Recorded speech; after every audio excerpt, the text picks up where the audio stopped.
afternoon, good evening, and good day. Good morning to those of you on the West Coast. Yes, changes afoot. I don't know what best the child's got going on over there. Yeah, so let's check out the audio. It will probably be a little echoey because there's not a couch behind me absorbing the sound waves. But I think we may do some more rearranging of things. I don't know what happened to the frame rate there, just like dropped. It's interesting. Alright, so now that YouTube is showing us, let's check us out. And then when X catches up, we'll check them as well. Just make sure you can hear me, how it looks. Yes, okay. So, next thing we will do, I don't know if I can do anything about the frame. Make sure something didn't start that shouldn't have started. Process manager. We're using a little bit of a CPU. No memory. Not none. Using 48 gigabytes of memory, but not all of it. What is running here that doesn't need running? Stuff that'd be distracting. I know Spotify likes to keep popping up. So we don't need a game launcher. This control surface here would be nice if it would link in to what we're doing. I need to see if they have a plugin for it. And then get all the crap off the top of it.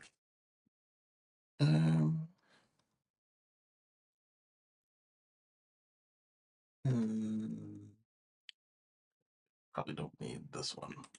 Click that. And what if I'm not running a VM right now? See, I restarted the computer, so a lot of stuff that is set to start up started up, even though I wasn't using it.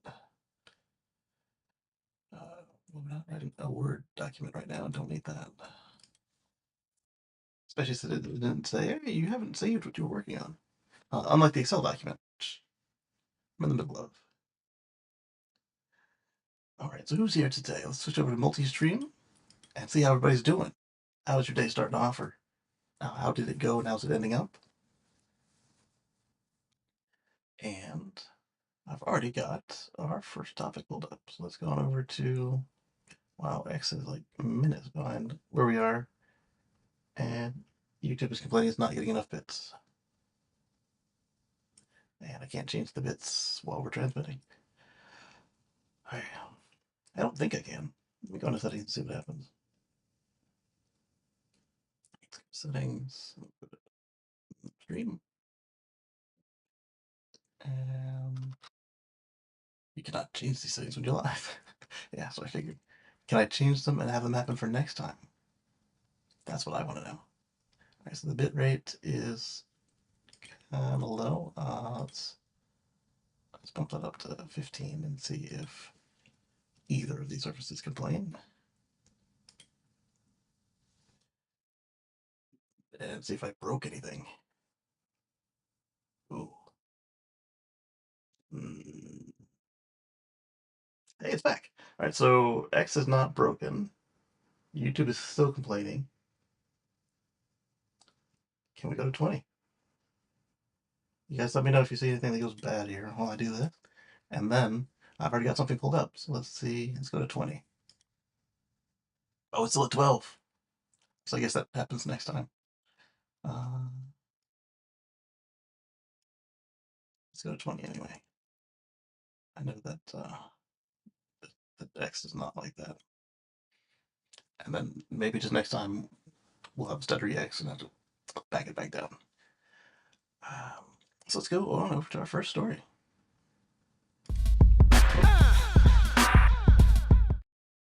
No, we're not ending yet.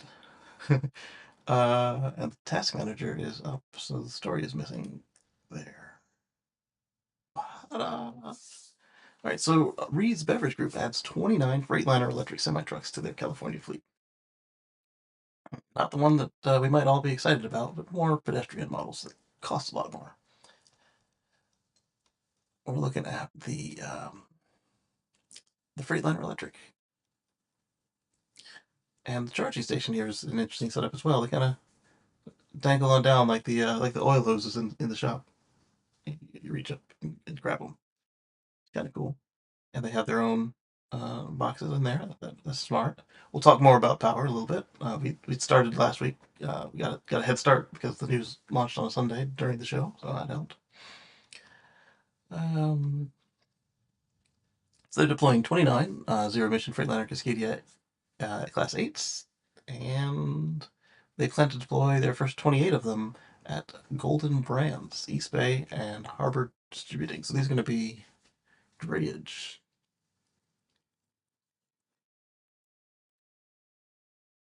It looks like they'll come back to base to charge rather than charging at the port, which is fine. Ports are busy and full. You don't want to waste space on the facility. Let's see. These two trucks will save some 98,000 gallons of diesel fuel annually. Just two. And they're doing 28 of them. There we go. That is a significant dent. But at the same time, hardly a blip. So we got to keep it up. We got to get more of these to happen, and then we'll be making progress. The Cascadia, like I said, is kind of more pedestrian because it's not as cool as in specs as the Tesla or the Nikola, the electric one. Not I don't care about their hydrogen thing.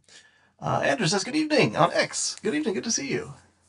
And um, the range on the Cascadia is anywhere from 155 to 230 miles, and like we keep saying, that does sound not impressive. But when you look at what these trucks do, they go to the port, they pick it up, they take it to the warehouse, and then they take it to a local distributor. It doesn't need the range. The only disappointing part about that range is that it costs more than a Tesla Semi to get that pedestrian range. The short range Tesla Semi is like 300 miles, and the long range is right about 500 miles, fully loaded for both of those. And then this 155 to 230 sounds like it's yeah right there, depending on truck specification, and probably a matter of what it's loaded with. It's progress, but it's not what it could be. But again, like I said, the bean counters, they don't care about all of that. If it does what they want, saves them the money, saves them the maintenance, maybe gets them some credits, they're gonna do it, and that's pretty cool. It doesn't have to be perfect. Don't let perfect be the enemy of the good. Just like I keep saying, with voting, you're not voting for somebody to marry. You're voting for the bus driver to take you to closer to where you're trying to go. And so this zero emission vehicle still looks pretty darn sharp, but it's definitely sharing some stuff with its combustion counterpart. Let's take a look. Oh, there takes started with a picture, so it distracts me. Food and beverage trucks operate everywhere, not just at the ports and in urban population centers too. That means they're pumping out harmful emissions right where a lot of people live and work and eat, and that's no bueno. Making the electrification of these vehicles is a no-brainer for anybody who cares about the quality of life of the people who live and work near them. Agreed. This one I saw but didn't get into on the lawsuit and novel electric semi-truck charging solution. We will look at that. It's not on the list, that's why I noticed it. And the Mercedes E-Acto 600 semi-truck interest protection. Oh, that's cool. All the time they've been bragging on this thing, I thought it might have already been out. That was this year, right? Yeah, that was yesterday. Let's see, actually thoughtful. The climate impacts are notable, but so are the health impacts. We all suffer from diesel fumes and particulates. Yes. I say this, I drive a diesel van every day. Waiting, still waiting for a decent EV replacement. As not often discussed is the noise of diesel trucks. So I'm curious if he means diesel van truck or like the large full-size van or even a minivan in Europe. Uh, the points all still stand. Not often discussed is the noise of diesel trucks. What great technology to send to the dustbin of history. I mean, it was great for what it was at the time. It allowed us to cheaply build up the world. Its time has passed. This time has been passed since the 90s, really, when we had the ability to make the modern electric car and truck. We just chose not to. Because if we put the investments there, we could have done it. We could have done it with lead batteries. This is not insanely complicated technology. Yes, we do have some high tech silicon and well, not just silicon carbide and a whole bunch of other just stuff that wasn't available to us in the 90s. But again, that perfect versus good enough calculation. We had people home build EVs back then with like elevator motors and lead batteries, and they were able to do all their commutes with it, with air conditioning. Some of them. Uh, the heat was interesting, but they had heat too.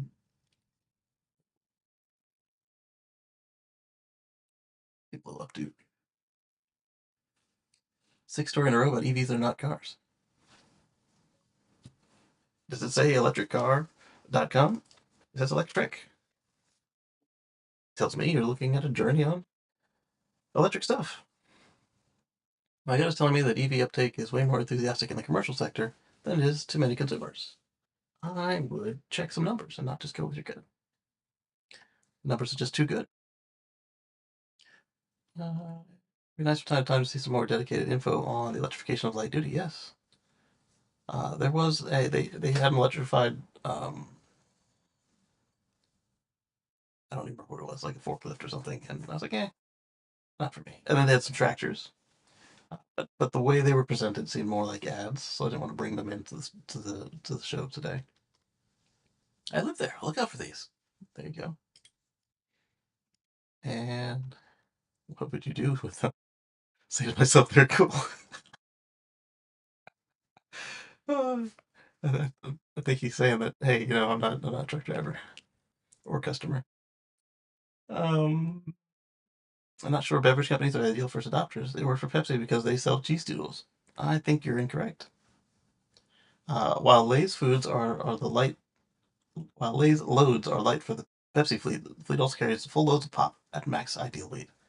They don't just carry the pop, the soda, they also carry the syrup because you can get a lot more done if you just haul the syrup along than if you haul the finished product. It depends on what you're distributing, when, and where. But if you're going too far ends of your range, you can just bring the syrup and put the water in where you're going. Let's see. Safe miles under load is too much to have safe following distance. I think that's something you got to take up for the truckers themselves. This isn't the electric truck's fault. How about an automatic backup system with the driver not even in the truck for that? Um,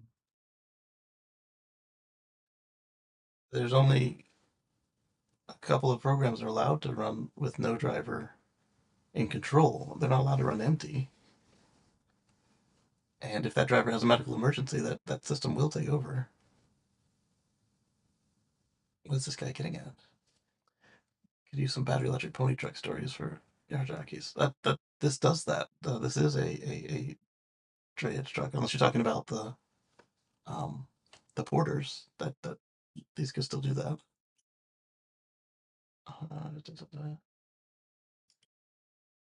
This guy has some strong opinions, but is not keeping up.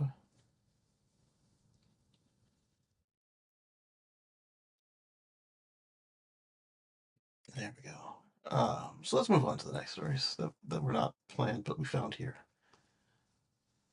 Um, Chempower provide his partner on novel electric semi truck charging solution.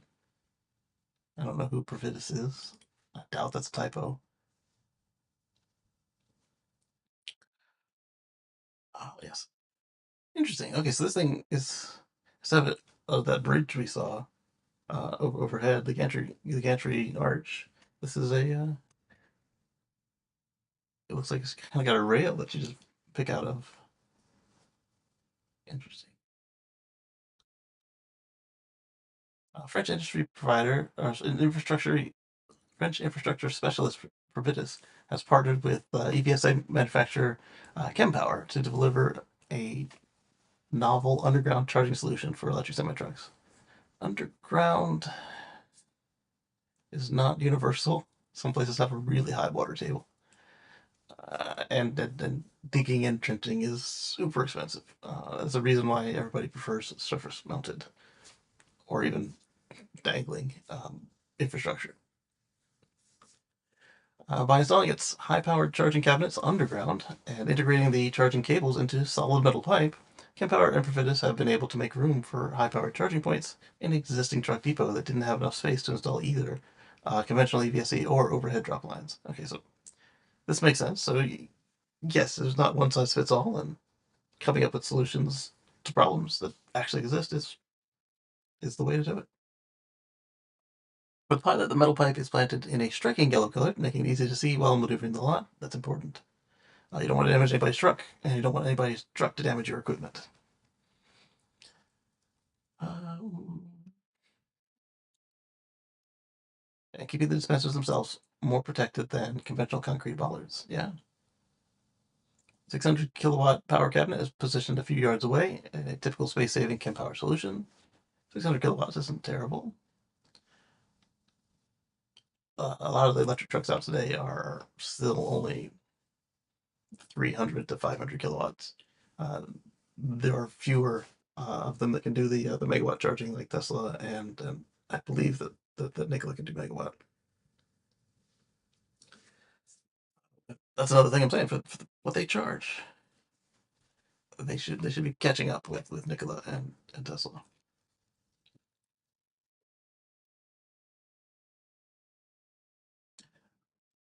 But you gotta charge what you can charge.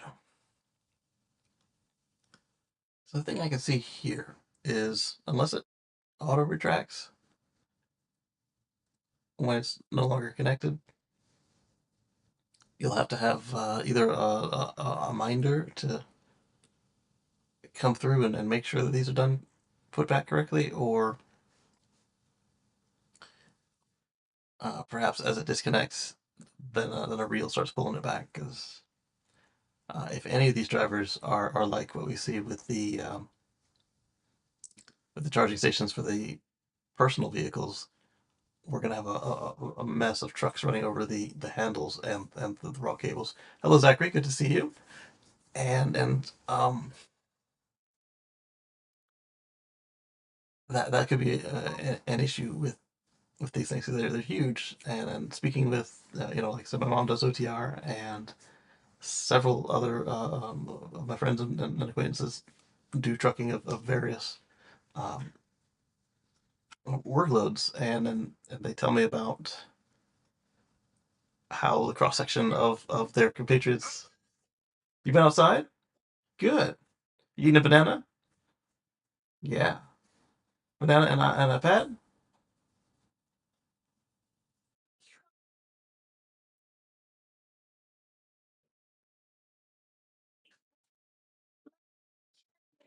Want me to put a carrot? She's making soup? Oh, okay. So you're hungry?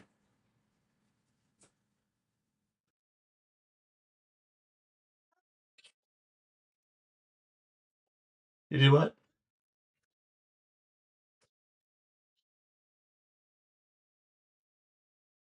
She washed it and cleaned the carrots?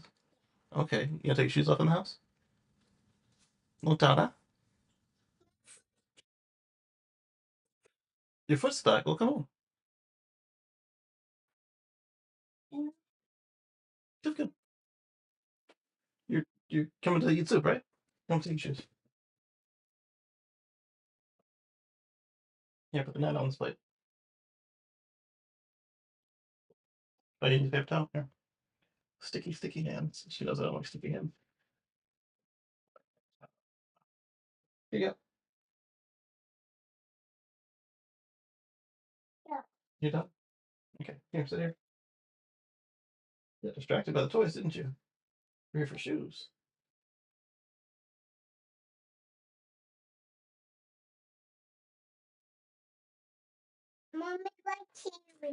She's watching TV. Yeah, they said she's cooking soup.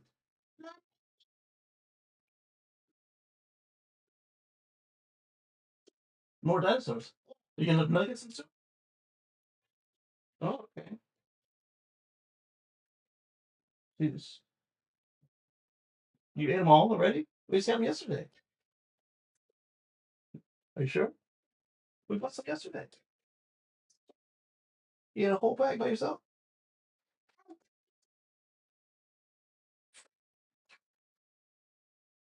You played with what? You got your socks wet. I saw that.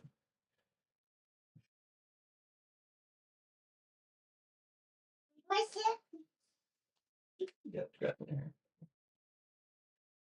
What's that?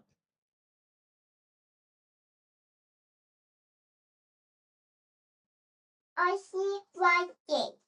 I see white gate. My see white gate. Mommy saw what? An airplane is cool, but like it? What's a rocket? Oh, a rocket? Yeah. You saw a rocket launch? What? Oh,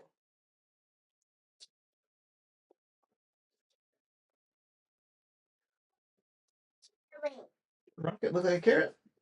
Oh, okay. They do look like silver and black carrots. Yeah. Was Grandpa ate carrots? He did eat carrots. He was a nice guy. Oh, yeah. So five rabbits that ate carrots?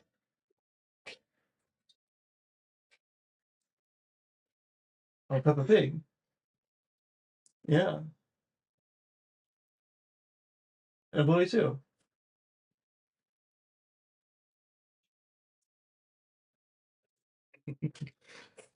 So she was saying that they cross the spectrum of humanity.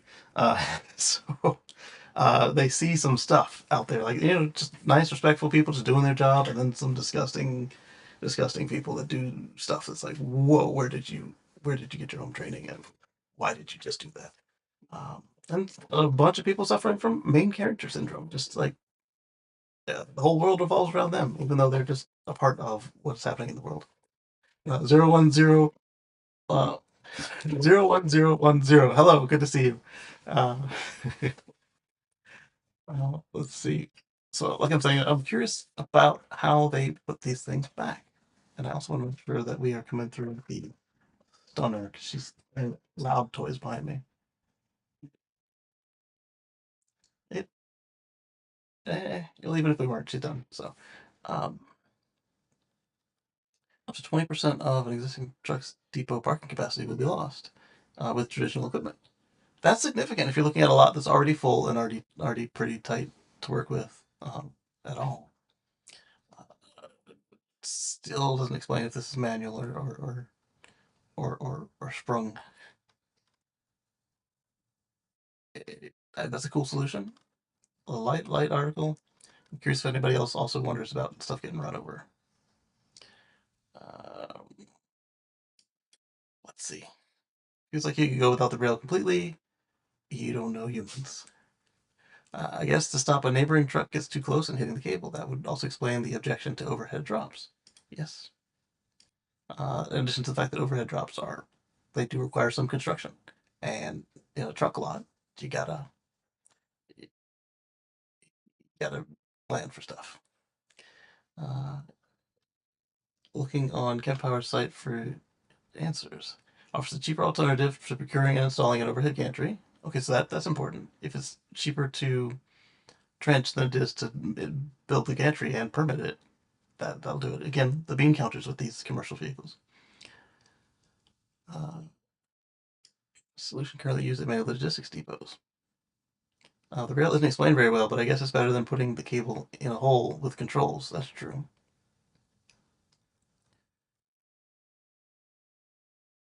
The free run of the cable is also in the pipe to accommodate imperfectly parked trucks or trucks with slightly different charge port location. Okay.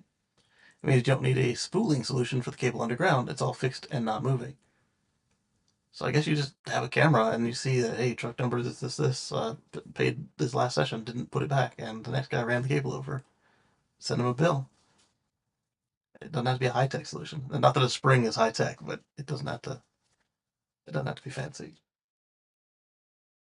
This is for me. Ice cream. Did mommy say we could have ice cream? Why you hide it if you don't know if mommy said it or not? Thank you for the ice cream, sweetie. Ice cream sandwich. I see. I see. It's behind your back. Yeah. Well, you're gonna have to get somebody to open it, and you took it away, so that won't be me. Okay, I've got the sugar room to take a ice cream sandwich. Um, I don't object to the rail. Having a bit of clearance from the ground alleviates whatever rainwater, mud flowing into it. That's a good point too. Mud is much more likely to occur on a work truck. Sorry for opening this right in the microphone. Oh, she left me with the banana. I guess that means she's done with the banana. That or we both forgot it.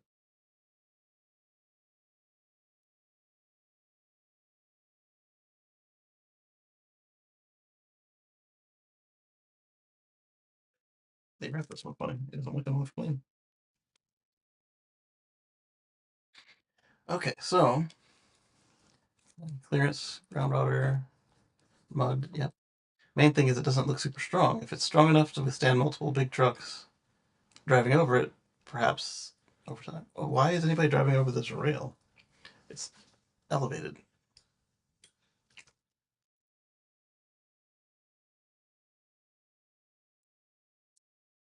Yeah, if you hit that, you're gonna have a bad day. Look, it's at the truck's bumper height.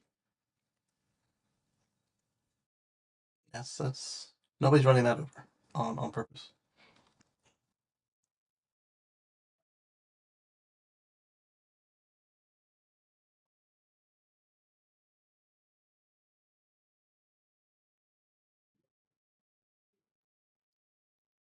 They have a mishap. They'll know about it. It's gonna make some significant contact.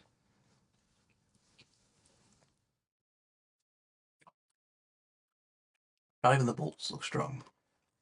Really? Yeah, they are a little tiny looking. You got your ice cream. Yeah. Go ahead and eat your ice cream and you can have the rest of this banana. All right, I'll see you. Love you. Mhm. Okay. No, thank you. She would know that we took it off when I put it down on the plate when she was taking her shoes off.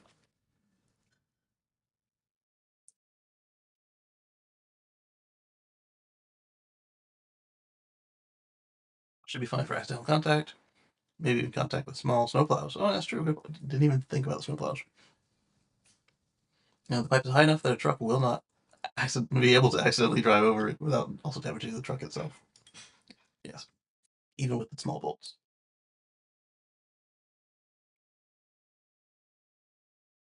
It can get run over. It will get run over. This is true. It will survive. Yeah, or should survive. Also means the trucks aren't on top of the hatch with the controls in it. That's true too. There's hatch with controls though.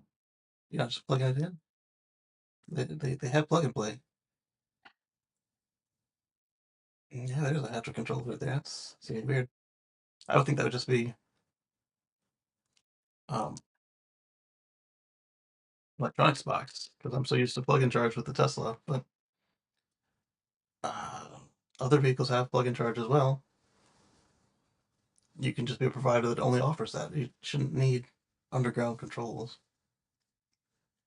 You should be able to just plug it in and deal with it. What you're doing is you collect a fee,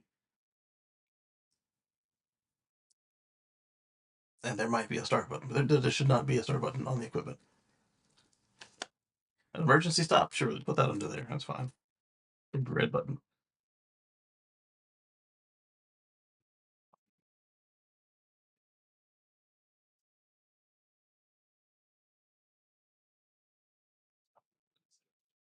Okay.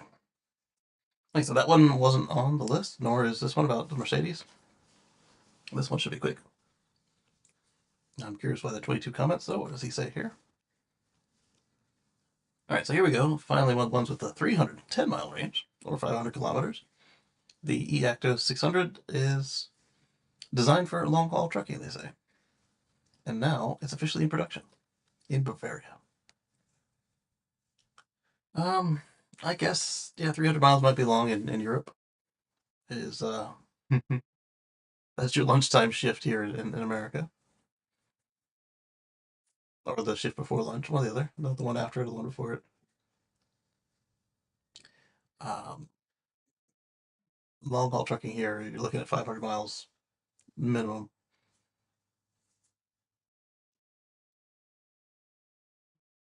Let's see. 300 miles is, I think, the small tanks that they offer if your company is cheap and goes with stock. Uh, and up to 2,000 miles if you've got like dual or quad tanks and you're like this independent that just really loves to upgrade your truck. Uh, I don't know why you need to cross the whole country without refueling once, but there it is.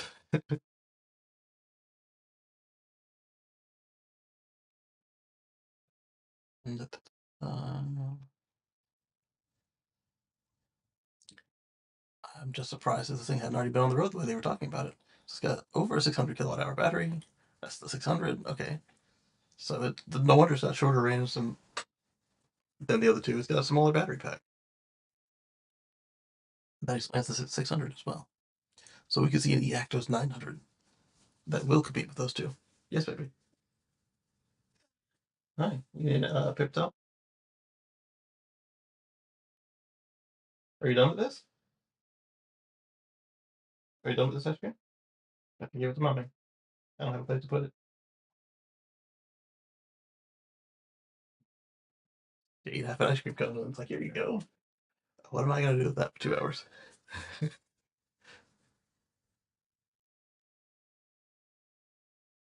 And I do have this bowl of pineapple she got me, but I don't think melted ice cream in my bowl of fresh pineapples is what I'm looking for. Nor my drink. All right, let's see. Should be able to travel more than 1,000 kilometers a day. I'm guessing that they are also targeting the legally required downtime, like lunch break, uh, to to get that. Or maybe the driver takes their. I don't know if they can split their sleep break over there, but if they can, uh, even without megawatt charging. They claim it can be charged from 20 to 80% in 30 minutes at a megawatt charging station. Okay, there we go. So they do want to use your legally required break, which will soon be available across Europe. They don't have megawatt charging yet. Really? They're usually so fast to get the higher power stuff. Aside from the initial getting past 50, that was us with the 90 on the superchargers. The company claims the massive 600 kilowatt can be charged. First deliveries begin in Q1 of 2025. So what were we looking at before? Were they just like prototypes they were advertising as the thing? Electric's take is another picture, a bunch of links. Electric trucks are racking up millions of miles as more and more pilot programs begin to pay off, leading to more orders for battery electric trucks and more reductions in both diesel demand and harmful emissions reductions. Or say that in the right order. Uh, we can't wait to see more. What are the? Why is the comments popping on this? Fleet managers saving money, so these replace ice trucks. Yep, this is true. It's like we keep saying. Not in the U.S. The only segment that'd be interested in EVs would charge at night. Uh, you're wrong. Looks like they'll have to invent the battery. Uh, 600 is great for light to medium loads, but too heavy for general use, where customers expect 24-ton payload capacity. Oh, that's right. These other ones also don't have the pull-in capacity. As electric trucker on YouTube explains, rear axle limit is quickly exceeded. On what? In general? Yes, for countries without oil or gas, it's a good help for the transport industry. Nowadays, it's important to have working places inside of your economy. You can produce energy for transportation inside of your country, creating workplaces and not so creating jobs. First and sounds like they translated to English, and there's nothing wrong with that. It's just caught me by surprise. Uh, creating creating jobs, and not send money abroad. This is a real game-changing solution for countries with a lot of sun, so everywhere. Because if it works in England, it will work elsewhere. They're high latitude and they don't get a lot of sun. It works in Oregon. Same thing. It seems strange that the weight distribution is mostly on the back axle. He likes his Scania though, 800 volts, loveliness, and some crazy acceleration. So I guess they know the same trucker who was complaining. And I'm wondering then at that point if it's a converted truck that is so rear heavy. Um, Generally want to have that available to bear the load of what your work is. Looks nice, however, maybe too big for the typical American family. Another person who thinks they only do uh, passenger cars. Yeah, it'll be physically too big and also have not enough seating capacity. An utterly disillusioned Yankees. As an utterly disillusioned Yank, it's gratifying to see the rest of the world moving forward without us. They're not moving forward without us. They're moving forward at the same pace, sometimes with us. Uh,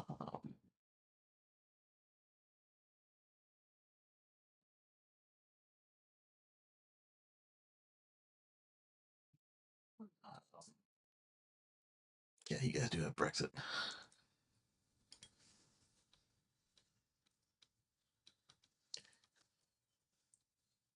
Uh, so let's just say, I don't think that the politics of this will do what people expect because, again, the fleet managers control this. And even if there are not incentives, unless there are extra taxes or fees or whatever, then the numbers work out on this on maintenance, on fuel costs, on quality of life for the people. All, not that all of them will care about quality of life, but they will care enough to know that some of these features will help the work get done smoother, better, safer. Let's see. Lee says, "How's it going this Sunday?" It's going pretty well. Had a long week, but got some rest in. That was nice, and just enjoying the Sunday. So there's a mixed bag of those comments in there, and let's get back to our regularly scheduled program. Here we go. And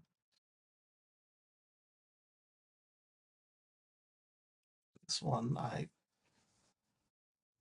like the picture, to be honest. Uh, Damon sets a world record by or for the most powerful electric tugboat.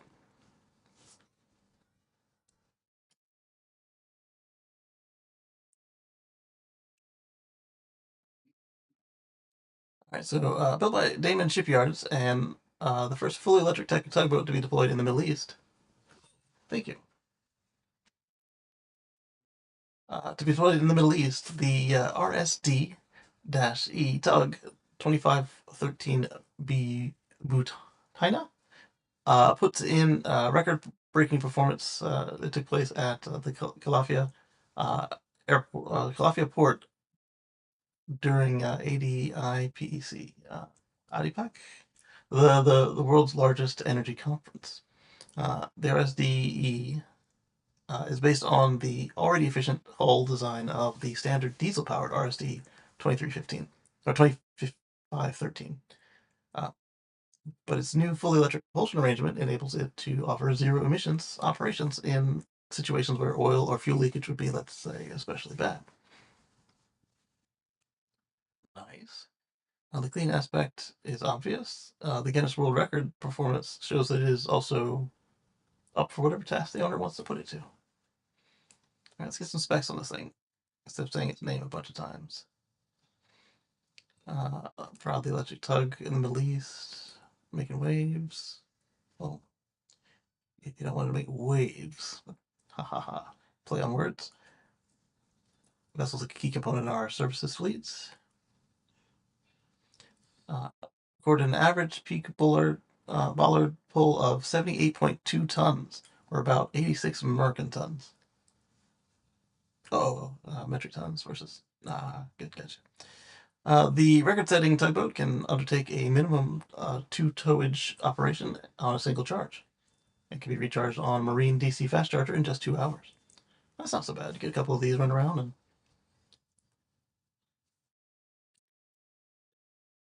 it's designed for a minimum of 2 trips. So I guess depending on what workload you're doing and what the weather is and what the currents are doing, you might be able to get more. Okay, 2 sounds low, but when you think about what a tugboat has to do, it's out there working, and I guess the same power from an electric motor situation happens right here as well. Um, and I've seen that some ships are arranged like the trains, where they have these diesel, actually fuel oil motors, diesel sometimes, and they make electric power to propel themselves that way. But my understanding was a lot of them were the traditional, just a long prop shaft all the way out to the back.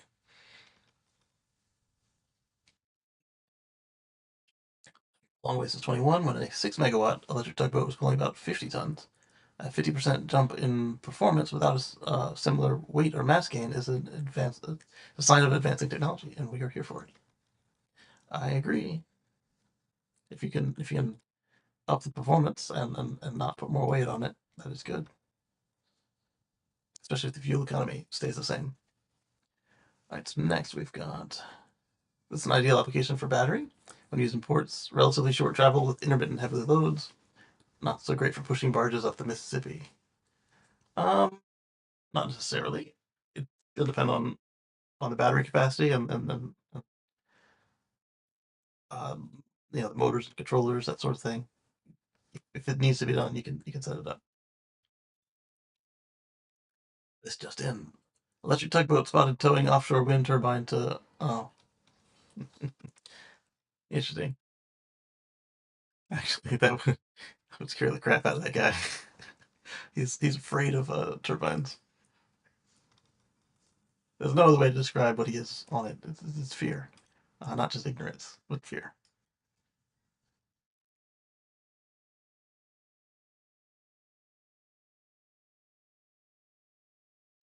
There's also a willful aspect of it, like the drill baby drill doesn't come by mistake. Starting January 1st, 25, Wisconsin is introducing an electric vehicle charging tax of 3 cents per kilowatt hour on the electricity delivered to the car's battery by a level 3 charger or a level 1 or 2 charger installed on or after March 22nd of 2024. That's a little retroactive. There's no way around that. March 22nd's already happened. That'd be about $2.40 of tax every time you fully charge the Model Y.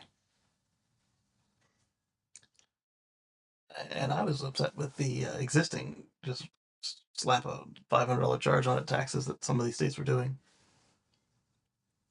Mm.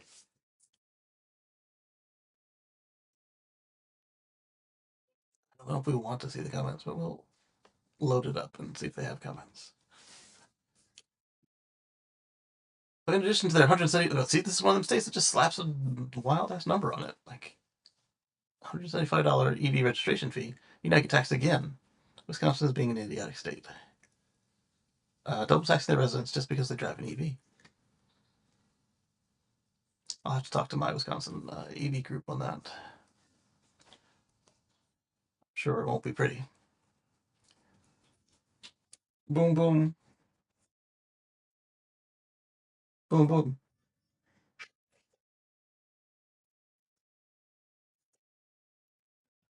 The zombie said, "Boom, boom! Don't smack my table. It's got food on it. Boom, boom!" And then what happened?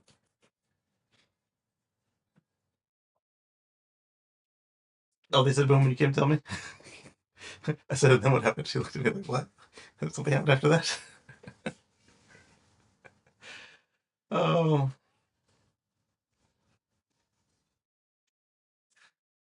yeah. The anti-Tesla, anti-Rivian Lucid thing is a bipartisan concept. Greed and bribes no boundaries. Wisconsin already has 175 to the annual registration fee for an EV. Um, Most of these fees they end up being more than what their state typically would drive in something like a Prius. So that's where I get incensed at these. In addition to the fact that they already have a tax on electricity, so they just have to get some of that going where they want it to go, if that's their problem. Uh, Starting a tax. So let's see what he says here. Um, More than that, this more than covers the listed excise tax on gasoline of 30.9 cents per gallon. Yeah, 12,000 miles a year at 30 miles per gallon, uh, times 309, because they got that 9 tenths of a penny crap, is $123.60. At 20 miles per gallon, it's $185.40. Yeah, this covers everybody because if you're buying anything EV, the lowest you could possibly be looking at is like 20 to 16 miles per gallon. And these are the people who are buying hybrids and Priuses and, um, just a high efficiency gas or diesel vehicles. So they're not replacing 30 mile per gallon cars. They're replacing 40 to 80 mile per gallon cars, equivalent. So yeah, so 175 should have covered it. And that's not the 300 and 500 and $700 we were talking about for some of the most egregious states. Let's see. Charge home if you can. They'll never find a way of excess taxing a domestic supply. Well, it said it didn't specify that they weren't already going after the home chargers, and talking about ones installed after March, so you would have to already have your home charger. And if they're doing this and it includes home, then that means they probably also have some onerous anti-solar laws there. And I'm guessing this doesn't include home. It really can't at this point, but that doesn't mean that they won't in the future. It's like look at the new wall connector. It's got Wi-Fi. Because there's nobody saying you have to hook it up.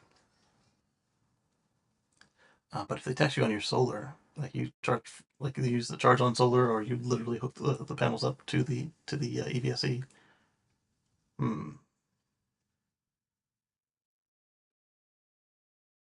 I don't like to use the slippery slope argument, but that is it right there. Put a 240-volt plug in the driveway. Cost me less than $500. Do the same, and none of those creeps will ever find out you're charging your EV. And then make sure you vote them out for the next elections. Your state is even more broken than Minnesota or Montana. Let's see.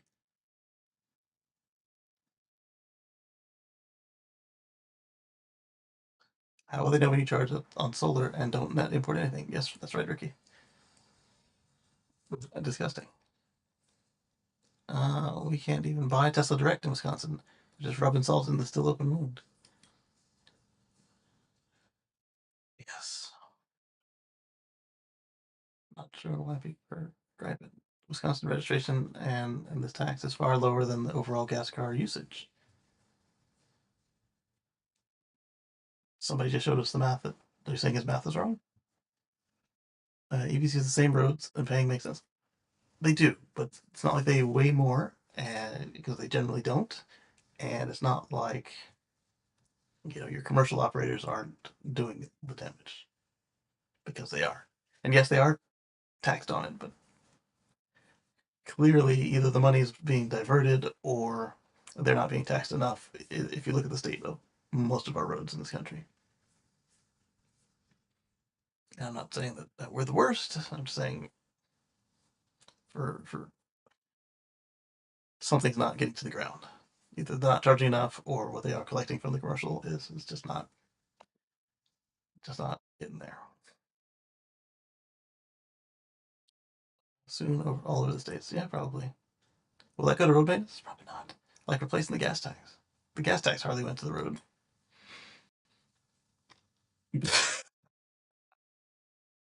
Okay, so this party is good. Forstall looked at the law and says it goes straight to the transportation fund, so it's most likely that. I mean, sure, in theory, definitely.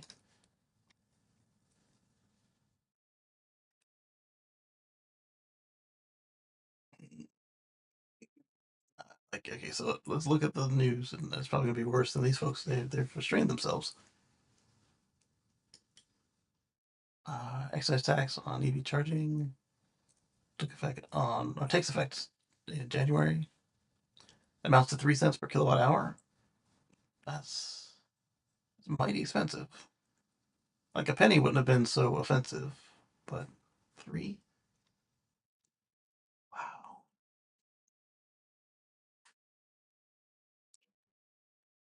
Da, da, da. Requires excise tax, 3 cents per kilowatt hour. A level 3 charger or level 1 or 2 charger installed after March. An owner, operator, manager, or lessee of an EV charging station must register with the Wisconsin Department of Revenue.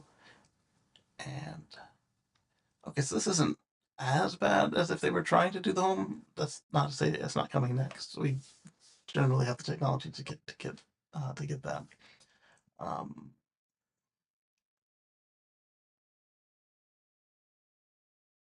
they're trying to keep the business model they already had. It actually works out a little better as far as if you've got people visiting. Like, say, I come to Wisconsin and visit. Now I'm paying the tax to you guys. Well, not me because I'm doing it for free, but it's the same concept as the gas tax. Um, and it sounds like it was thought up by some folks who don't understand EVs at all. Like, oh, how do you measure the fuel? Kilowatt hours? Okay. And who does the fuel? Okay, make them charge extra 3 cents. It's simple, it's effective, but then you've also got this other thing that you've done to your citizens. Unless you're going to get rid of the other thing, which we know they're not. The registration and excise tax applies regardless of whether the charging station is available for public use and whether there is a charge to the consumer for the electricity. Oh, damn. So my free electricity is still going to gain them 3 cents per kilowatt hour on Tesla's dime. And my old car charges a good little bit.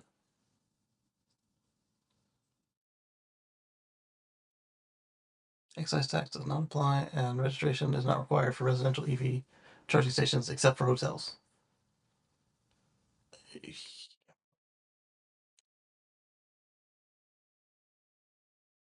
Some hotels are residences.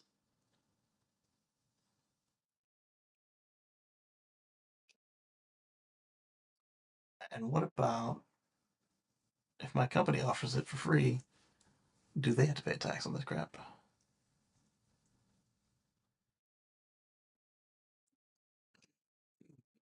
It doesn't say why it's out there not for public use.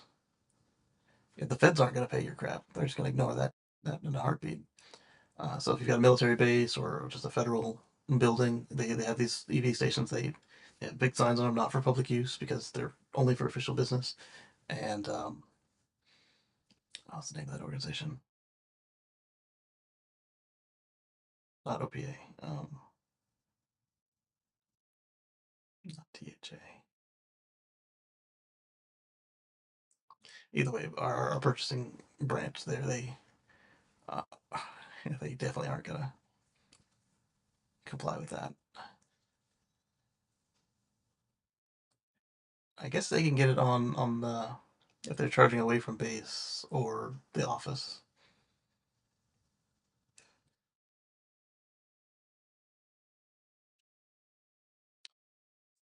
Uh, this will be interesting. And do they have comments? No, they don't have comments. That was smart.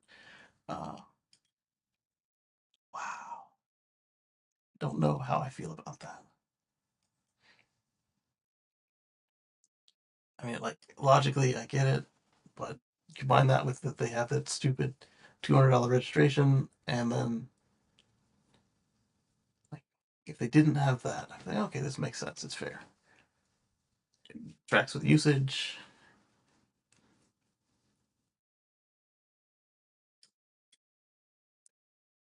If it was like exempt for people who live there, there'd be something else, but there's no way to do that.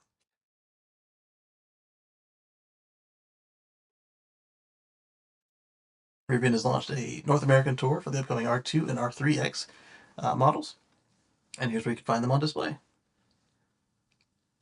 These Rivian cars need to cost less, period. That's the point of the R2 and R3X. Well, not the R3X, but the R3.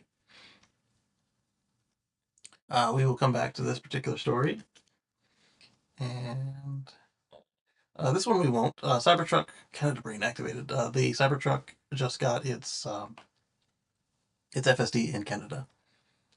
1,000 miles so far with zero disengagement, except supercharger parking lots on Cybertruck.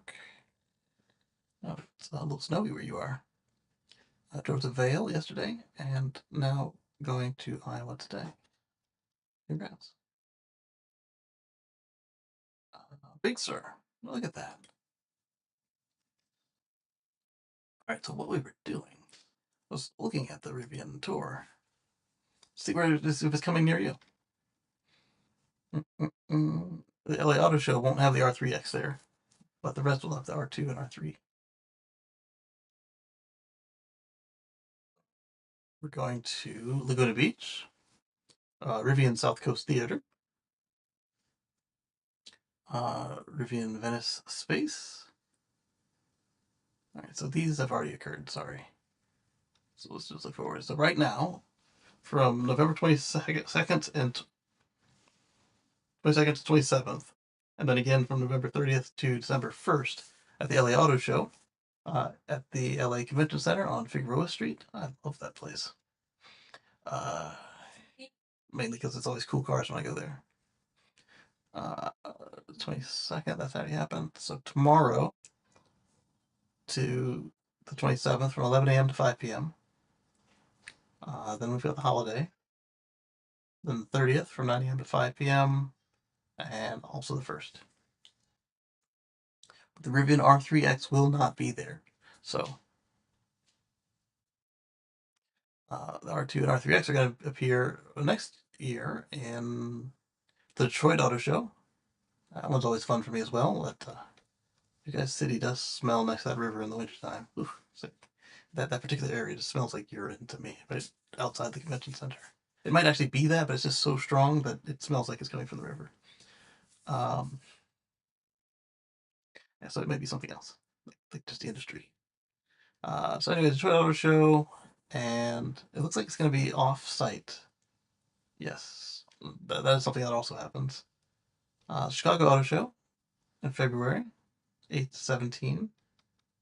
Toronto, hello Canada, at the Metro Toronto Convention Center. They haven't ironed all that out yet. The Vancouver Auto Show from March 19th to 23rd. There you go. Get your review. I'm not sure who's messaging me. I'll have to deal with that in a minute. Please start production before you run out of money.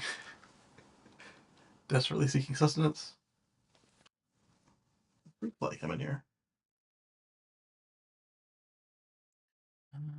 They're interested in selling cars and adding new ones to their lineup. Admittedly strange behavior. Oh. Alright, so this one has made some interesting choices. But I do like what they are aiming for here. So this is the Mercedes CLA. And I think we have a split story on this one, so we'll come back to them on something else. The CLA can achieve 5.2 miles per kilowatt hour, and it beats the Lucid Air as to become the most efficient EV on sale when they finish this beta thing. When it goes on sale, this will be that. On a mixed platform, this should be unthinkable because it's also a hybrid and gas probably. Are they doing it with those small wide tires that they use on the Vision EQXX? That's cheating. That car can't take corners. 40K Model 3 rear-wheel drive does 5 miles per kilowatt hour at a steady 75 miles per hour on the highway all day long. That's it. But see, the thing is, hopefully they're using their overall number for that, which it definitely does not do. The Lucid powertrain will have 6 miles per kilowatt hour by mid 2025, but OEMs are closing the technology gap. Yes. Industrial production is 10% below its pre-pandemic level at a time when other OECD countries, including the US and South Korea, are boosting output. German gloom deepens as the tariff threats threaten to rattle exporters. Industrial production, energy intensive, they went down. Energy intensive industrial production went down. Wow, industrial production stayed the same. Interesting. The Honda S7 SUV for China. New photos. That looks cool. New Tesla supercharger in Lebec, California, 38 stalls. And it is a V3 Plus. Looking at the cabinets alone, this power conditioner looks beefy. I wonder if they have a successor to the power pack that they're putting in any of these places. That's Total Energies acquired assets from Adani Green months after Batam Batani had been informed he was on investigation by FBI. Interesting.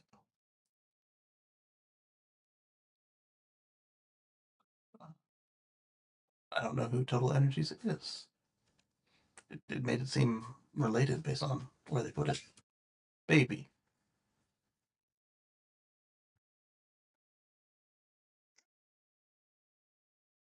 Come on, where? Come on, what? Come on, what? Yeah, come on. See what, baby? We're talking to our friends here.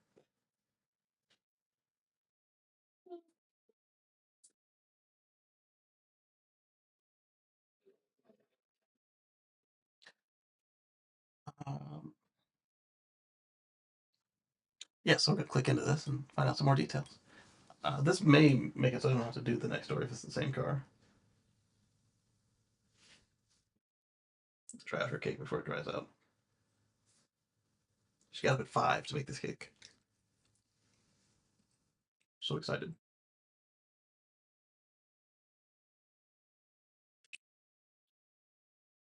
That is moist. Okay. They aim for lucid beating efficiency.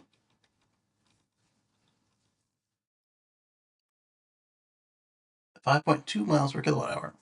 I'm assuming that's combined. That is really cool. I guess now the room has changed, I can rearrange the camera a little bit.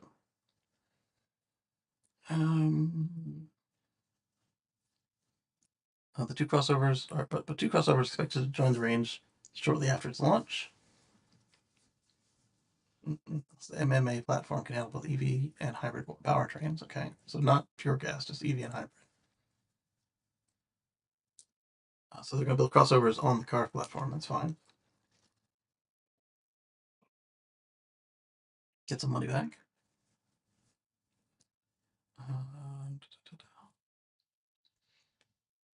Not hard to find a number of EVs on the market. They can do well over 300 miles on a charge. That's true.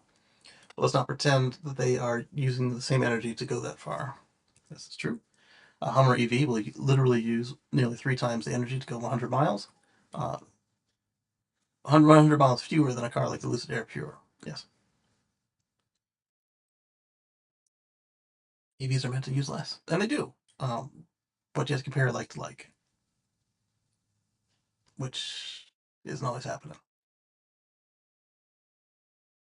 They got the memo with the CLA class, and wraps aren't off officially yet, but they were bragging about this. Let's see. If the claims hold up, the CLA could be the most efficient EV on sale until the promises of Lucid are fulfilled. I'm noticing this little unicorn horn bump. It looks like the X-Pong. I wonder if that's a coincidence or if there's any collaboration there. This is spectacular since, generally speaking, platforms that can handle EV and ICE often end up with compromised versions of one or the other. Here it seems like Mercedes has done the unthinkable and created a platform that can excel at both. Or maybe this is the first one where the EV is favored over the hybrid, and the hybrid's gonna suck. We'll find out. Or, or the hybrid is actually going to be a serial hybrid and basically just a EREV, a range extended hybrid, sorry, range extended EV, where the hybrid doesn't actually do any work. We'll find out as well on that.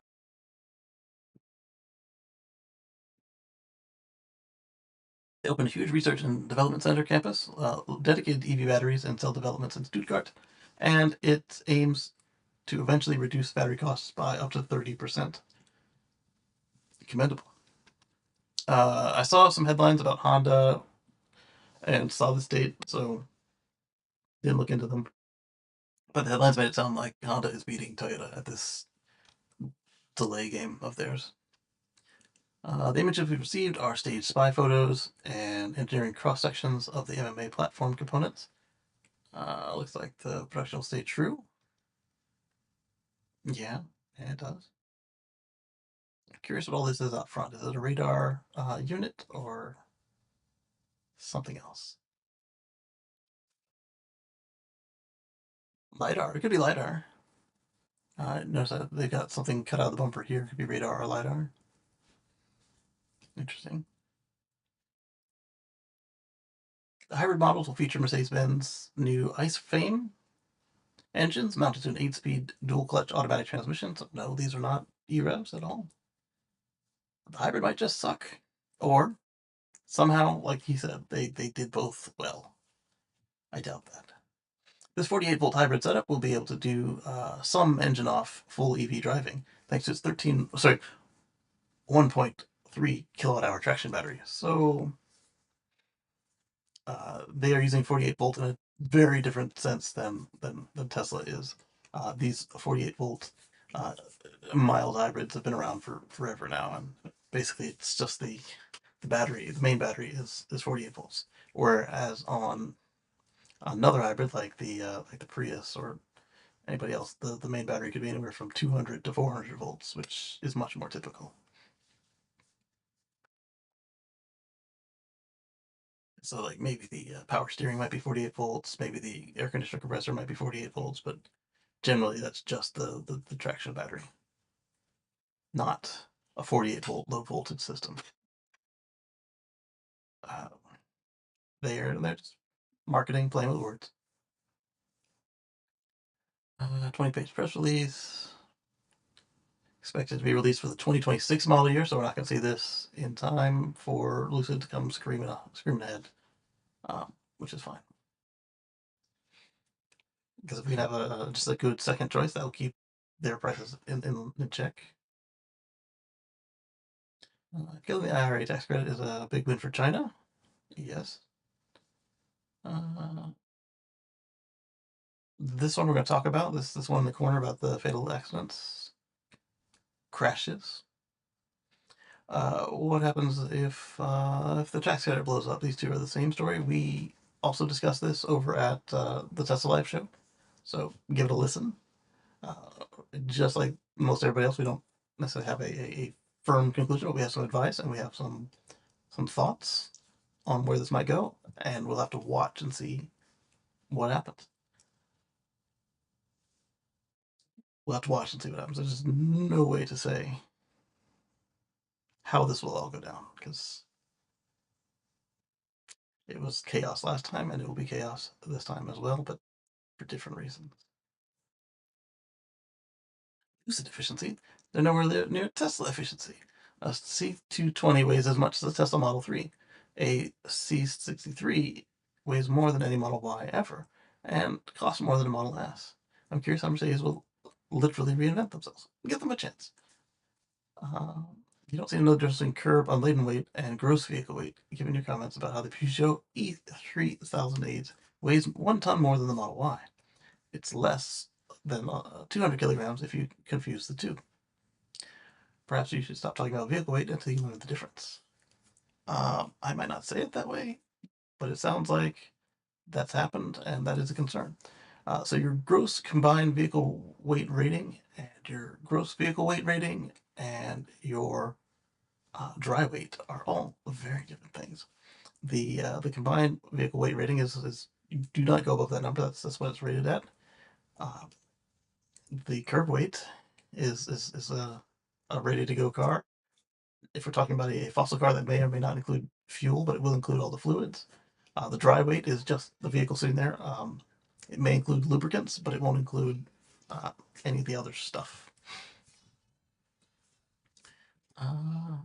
Weight isn't directly proportional to energy consumption. It definitely affects it, but it's not, yeah, not directly proportional. You don't know how much the CLA EV will weigh. Yep, that's you can't see that until they give it to us, or somebody gets their hands on one and puts it on a scale. Um, the C-Class non-PHEV weighs roughly the same as the Model 3, 38 to 4,100 pounds. That's normal for a car this size. C63 is a very heavy car because of its engine and multiple electric motors and battery pack. It still runs circles around the Model 3 performance on a track. I'm not sure about that assertion. It depends on what we're looking at. That's very subjective. Um, in real world testing, the Merc often matches or beats the Lucid already. Okay. Yeah, the new EVs from Mercedes have been pretty aerodynamic. In Consumer Reports, this range test, the Lucid Air Touring got 3.74 um, miles per kilowatt hour, well below its stated efficiency, while the EQE got 350 and 3.66. The highest spec EQS got 3.53, and it isn't just Merc. The BMW got 352, and it is an SUV. In car and driver testing, the Lucid Grand Touring got 3.66, while the EQS got 400 plus got 3.71. Merc prototypes of the CLA are getting well over 5.2 miles per kilowatt hour. Let's see where the production version lands. These change things. I'm not sure the methodology that the Consumer Reports uses, but who was the other one they used? Car and Driver. They do specify their testing regimen, but it is not the EPA. That makes a difference because we're not comparing apples to apples here. Lucid is showing us the EPA scores and saying, hey, this is what we're selling it with. This is what we get. And these other places are not running the same tests. So to say that the Lucid cannot meet its numbers is a very bold claim. It could be another case of a manufacturer cheating the test. Absolutely, it's unlikely. But if this is a concern of yours, uh, you can pay somebody to run the test for you, or you can acquire the cars and testing facilities and follow the testing methodology. And if you find out that Lucid is not doing what they say, absolutely report that stuff. However, you cannot directly compare the tests between each other. So, yes, the Lucid doesn't do as well as these others on that particular test, uh, or the one after that, but it doesn't mean that it can't do what they say. There's a reason they say your mileage may vary. And they always said that on gas cars too, but it was the efficiency was so low that it was the range was much lower. But like my '04 Prius, I was regularly getting 60 to 70 miles per gallon in that thing, and it was rated for 46 on the old cycle. So you could change the numbers up and down depending on how you're doing the tests. Like a bunch of these magazines will use a 70-mile-per-hour range test, and that is our speed test, and that is not on most of the, the world test loops. Continuing on, so I think we'll come back to the CLA if it's them for this other one, but we kept passing that Tesla fatal crash story, so let's get it out of the way now because that's where we are in the notes. Tesla tops fatal crash rates in a new study. And NHTSA data indicates that Tesla Model Y is one of the most dangerous cars, but not for the reasons you think. Coming up after this, we've got a rebuttal from Tesla. So keep that in mind as I read this to you. Not read it to you, but we look through it and discuss it. So I guess we'll hold off on the discussion mostly until after we look at what Tesla has to say. A new study by research firm IC Cars, ISEE Cars, uh, puts Tesla at the top of the list of automakers with the most frequent occupant fatalities. Both the Model Y and S are several times more susceptible to fatal crashes than the average car or SUV, according to this study. What's up, Timothy? Good to see you. Greetings. We're going over this allegation from IC Cars that Tesla has top fatalities, and then we're going to transition in to see why Tesla says that they're not, or what we should. We're going to look at the rebuttal and see what they have to say about this, and then we'll pontificate a bit, depending on what this all comes out to, and then we'll go on to the next story. So they're saying that Teslas have top crash safety ratings from the IIHS, which is true, but distracted driving is a growing headache. Um, I don't know about that because the car has been making moves to combat distracted driving. It's making it um, harder to drive distracted, but not eliminating it. Happy charging, yes indeed. Thank you, Timothy. Um, Distracted driving is a growing headache. Engineering breakthroughs and improved chassis designs have made cars more structurally safe than ever, and cars nowadays come loaded with standard safety features like multiple airbags, advanced cameras, and sensors that can monitor surroundings and step in during emergencies. Something that came to me this week with the Tesla hold mode and the free FSD safety features. The way they train us not to be on the brake with the hold mode and the one pedal driving and all the other stuff that came to us starting with the late 2014 AP1 cars. I think that them getting us off the brake was pretty clever because the brake is what disengages everything except the steering and and of course the physical brakes and ABS, but and traction control. But getting us off of the brakes means that eventually, should something arise and there's room to maneuver and the car determines that something's happening, it allows it to actively protect you in a stop versus like say a texter or sleepy or drunk or something's happening. The car's stopped with a light, and if there's a way to move safely and it sees that and your foot's not on the brake, the car can actively deal with that, and maybe it can do the beeping. I don't know if the beeping would be wise, because if you're at a stop and you hear the car freak out, you're probably gonna push the brake. Um, but maybe it could do the mouse farts, the little uh, somebody's in your blind spot warning that it gives you, and then it could do some stuff to help mitigate the collision. That's a pretty cool concept to me. I'm not saying that they do that, but it was smart that they got us off the brakes so they can do that. Anyway, back to the two stories, the allegations and then the response. However, new report highlights a troubling trend. Rising levels of distracted driving undermine these safety gains, and Tesla appears to be the most affected. Research and data analytics firm IC Cars said the Model Y has a fatal crash rate of more than 3 times the average car over a billion miles driven, and the Model S is twice as likely to suffer in fatal crash as the average car. Okay, so there are less Model S's, and they tend to have more income and age. So I can see that why the S and the Y would be different. The Y is a lot more generally popular, and it is a lot more affordable. Just starting with that. And that's going from stuff I know based on previous data that we've seen with these two cars. The firm analyzed the NHTSA's fatality analysis reporting system. It includes model year 2018 to 2022 cars with crashes that resulted in at least one occupant fatality to identify the most dangerous vehicles. I think we've seen part of this report before where he was pointing out if somebody was likely to have a passenger or not. And The Model Y being a crossover is more likely to have somebody in it than the Model S, which is an executive saloon, which will generally have somebody commuting. Generally. Uh,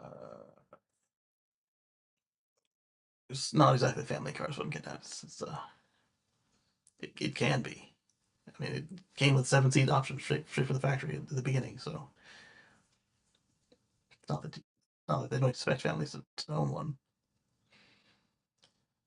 All right, continuing on. Despite being the IIH Top Safety Pick Plus label, the Model Y has a distracted driver problem. And does it say that in the report, or is that a extrapolation? New cars are safer than they ever have been, says the exec. Between advanced chassis design, driver assist technology, array of airbags. The Model Y does have more airbags than the Model S, unless they added them during the refresh. They may have. Uh, Provide excellent protection. These safety features are being countered by distracted driving and high rates of speed, leading to rising accident and death rates in recent years. It was much easier to drive those newer cars faster. I found that we were consistently 5 miles to 8 miles an hour faster in the Plaid than we were in the P100D. Um, but when we came back, the P100D was 3 to 6 miles per hour faster than it used to be. So part of that was the software, and my apathy to trying to rein it in. Just because it's like, this is too much work. Too much work to just fight it the whole time.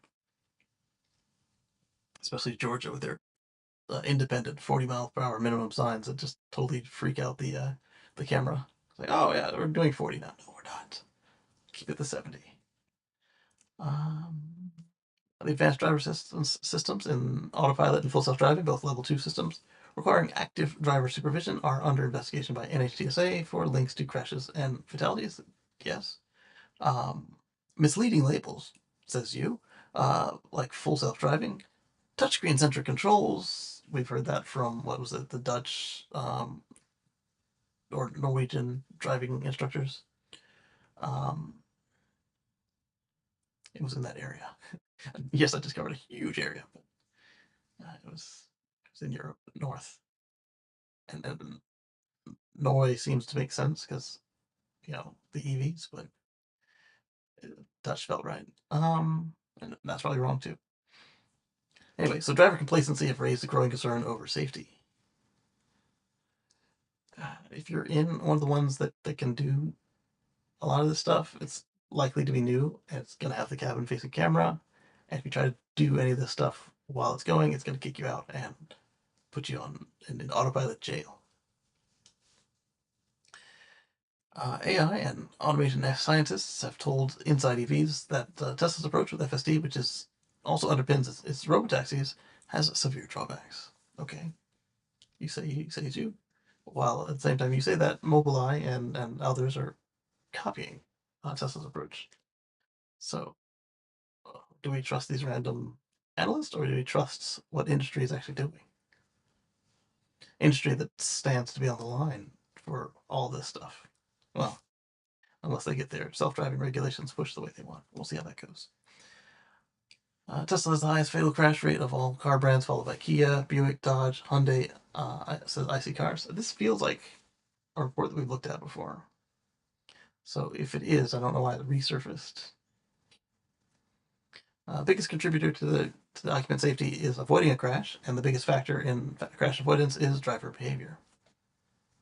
Who's a better driver than people aren't driving in a car that sometimes doesn't need a driver? A focused alert driver traveling at a legal or prudent speed without being under the influence of drugs or alcohol is most likely to arrive safely, regardless of what vehicle they're driving. Yes. The car that topped the occupant fatality rate isn't even electric. It's the Hyundai Venue. Hyundai Venue. What is that? Is it a new crossover?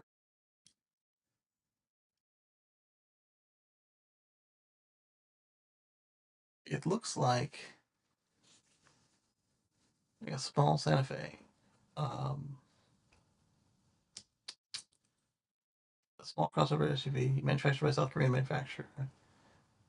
Debuted at the 2019 New York International Auto Show. It's Hyundai's smallest global crossover. So is it like the Fit? Or not the Fit? What's the new one? Like the Bolt, basically. That class, like just a small crossover. Uh, I haven't seen any of these. I noticed. Not called Venue. It's positioned below the Kona or the Creta. I know the Kona, so smaller than the Kona. I'm not familiar with this thing. I wonder if it has a different name here.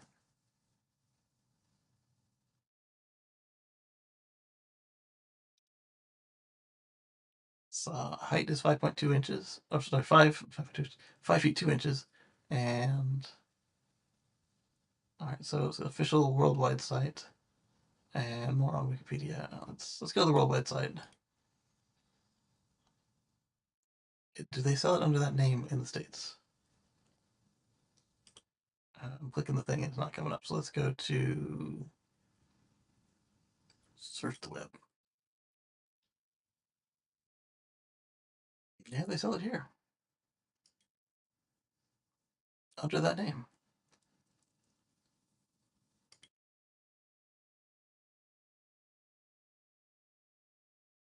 This might be the new one. I don't recognize that front end, but I do recognize this stubby little body. Usually it's rocking a Kia badge.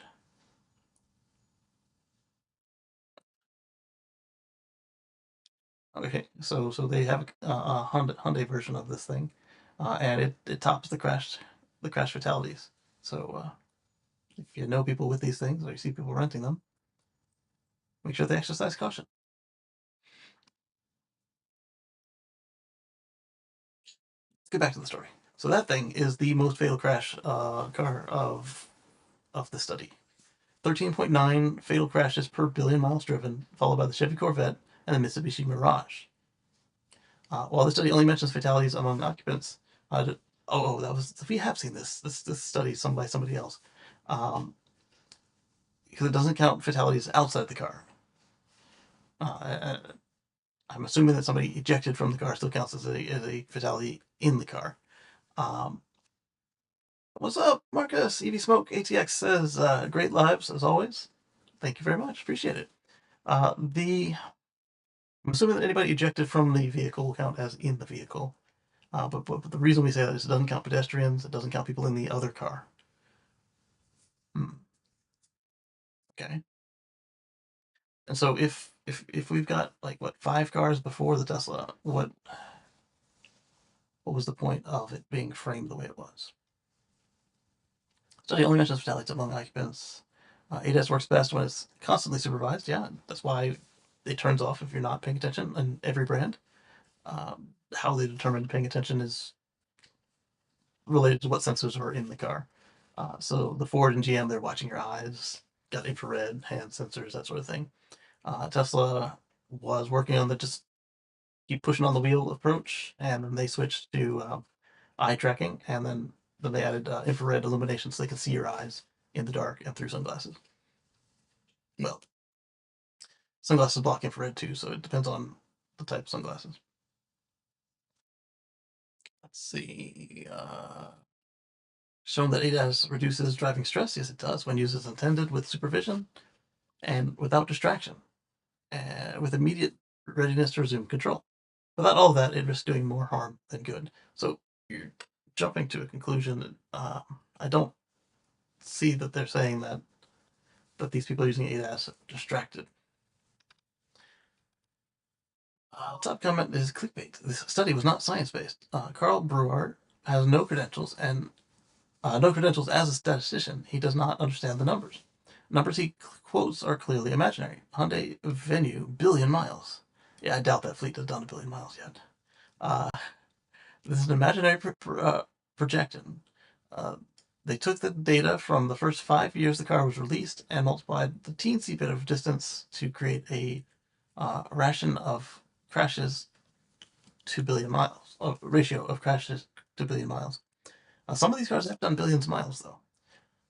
If initial data is put out by only 1%, multiplying the error times a billion, anxiety based on imaginary and not science. Pathetic mathematics comparison. Yes, the venue is a possible probability error secondary to low miles driven, maybe. But that certainly isn't an explanation for why the Model Y is 4.8 times more likely to be in a fatal crash than the average SUV, according to this study. Even more pathetic math and statistics comprehension on your part. Uh, must find a way to make the. All right, so let's look at Tesla's response to this thing. They had first there was a community notes on the article on articles mentioning the study. It says that this is a correlation study and not to be viewed with caution. I think they meant it should be viewed with caution. There we go. It's a clumsy wording. Yeah, yeah. So as the first person was saying, it's not what it looks like.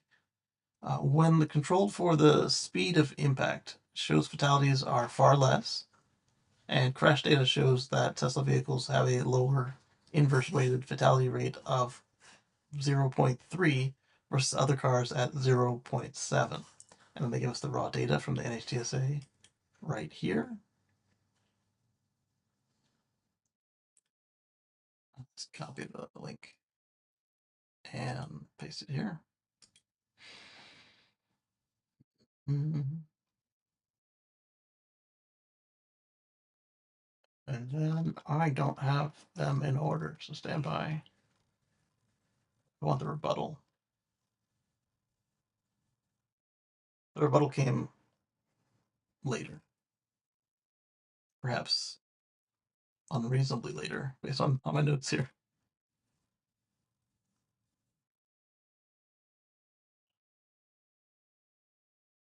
Uh, got some fun stuff with Nissan coming up. Gracious, how much I need to scroll to get to the rebuttal. It's like the thing came out on the weekend and Tesla didn't answer it till Monday or something.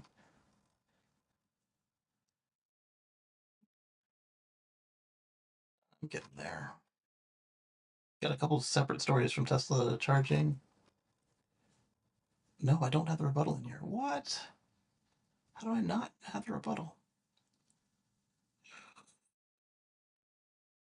It's unacceptable. Maybe I typed it and it didn't save because it was telling me that it was complaining about stuff. Um, so there's the raw data there at the NHTSA. If you want to see it for yourself, I'll put it in the multi-chat here.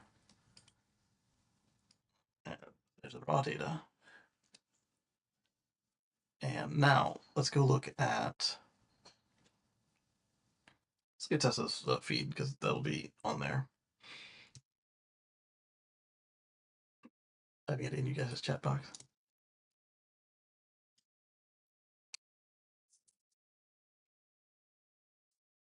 Oh, I've got a direct message. Take a look at that in a moment, but not on live because it could be private.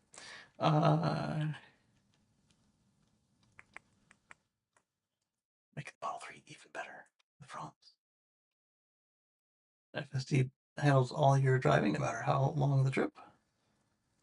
It does. Yeah. Oh wow, I just saw that one this morning from Joseph there. Um,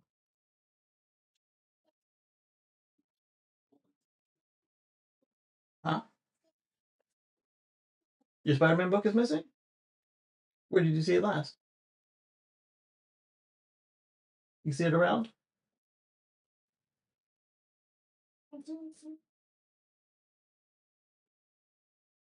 We just got it last night, so it can't be far.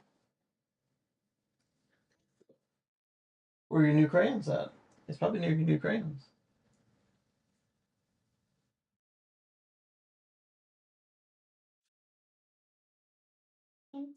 The color? Where are your new colors at?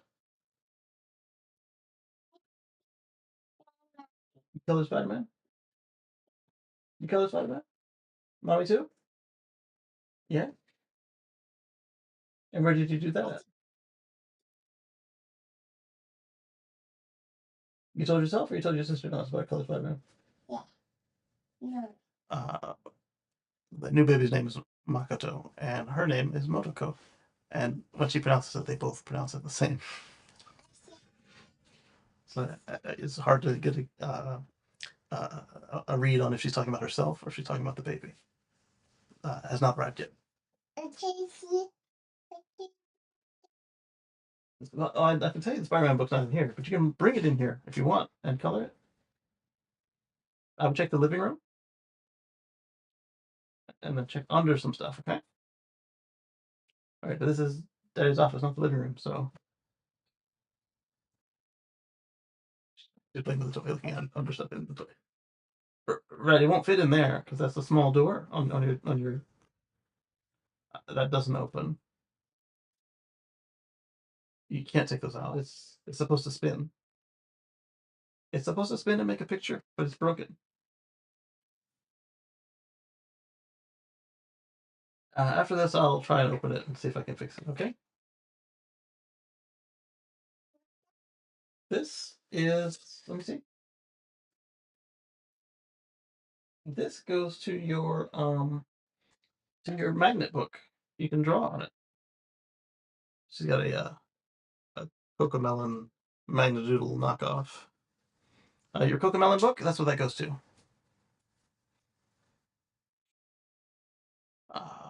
So anyway, so let's look at. You can safely leave your dogs at other parts. Pet Tesla. So talking about dog mode, and then on the cars with an interior camera, they upgraded dog mode so that you can use the live Sentry view to. Wow, thank you, Marcus. High Voltage's performance racing team donated $1.99 through super chat. I appreciate that. Wow.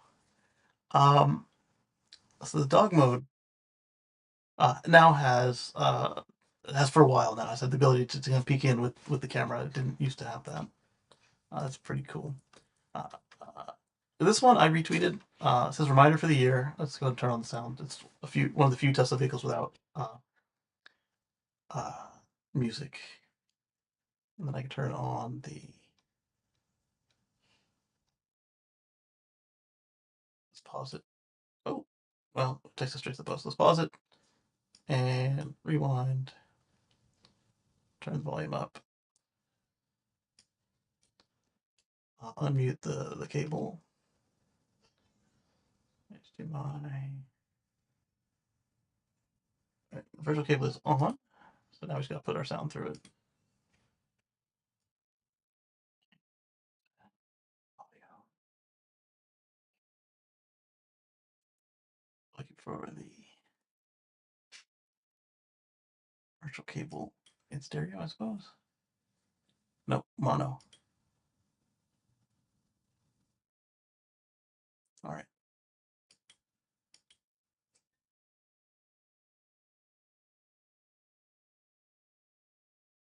I don't hear it. I don't see it.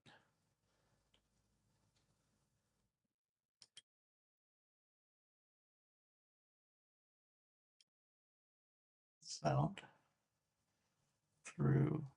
Oh, it's just the cable period. Now I hear it. So winter tires versus summer tires.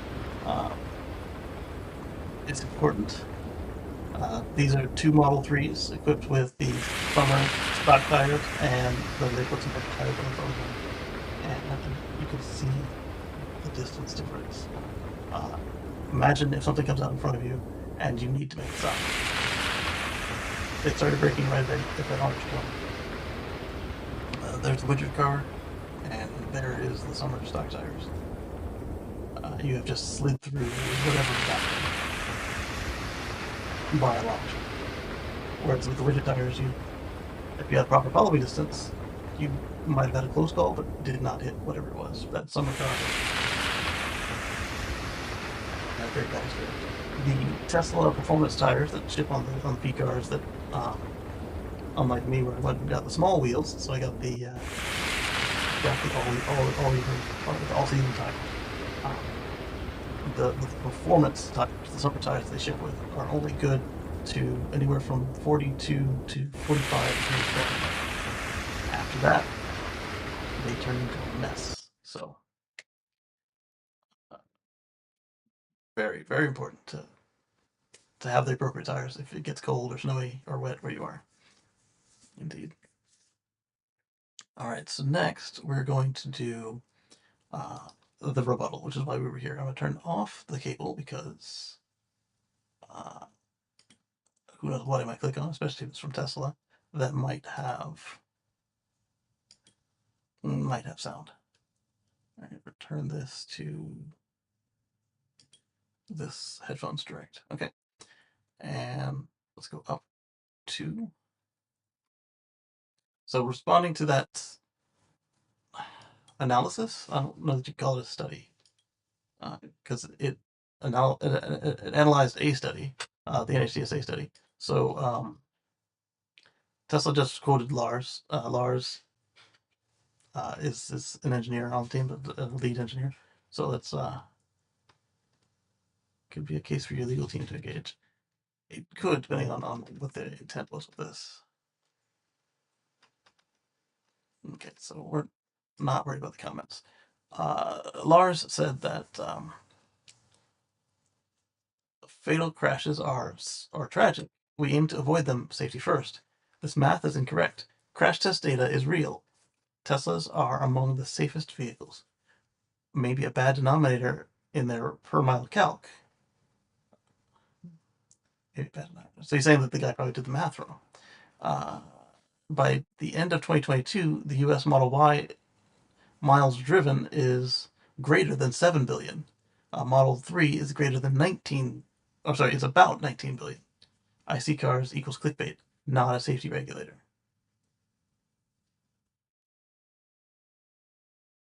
So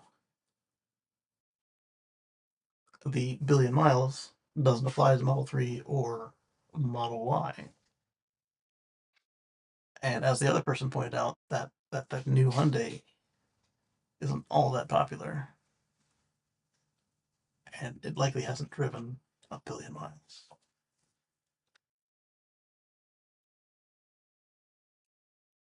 So what the Inside EV story could have done better was consult an expert, a statistics expert, and had them address it just as a special report rather than kind of running with what they did. I'm not saying it's particularly wrong. I'm just saying that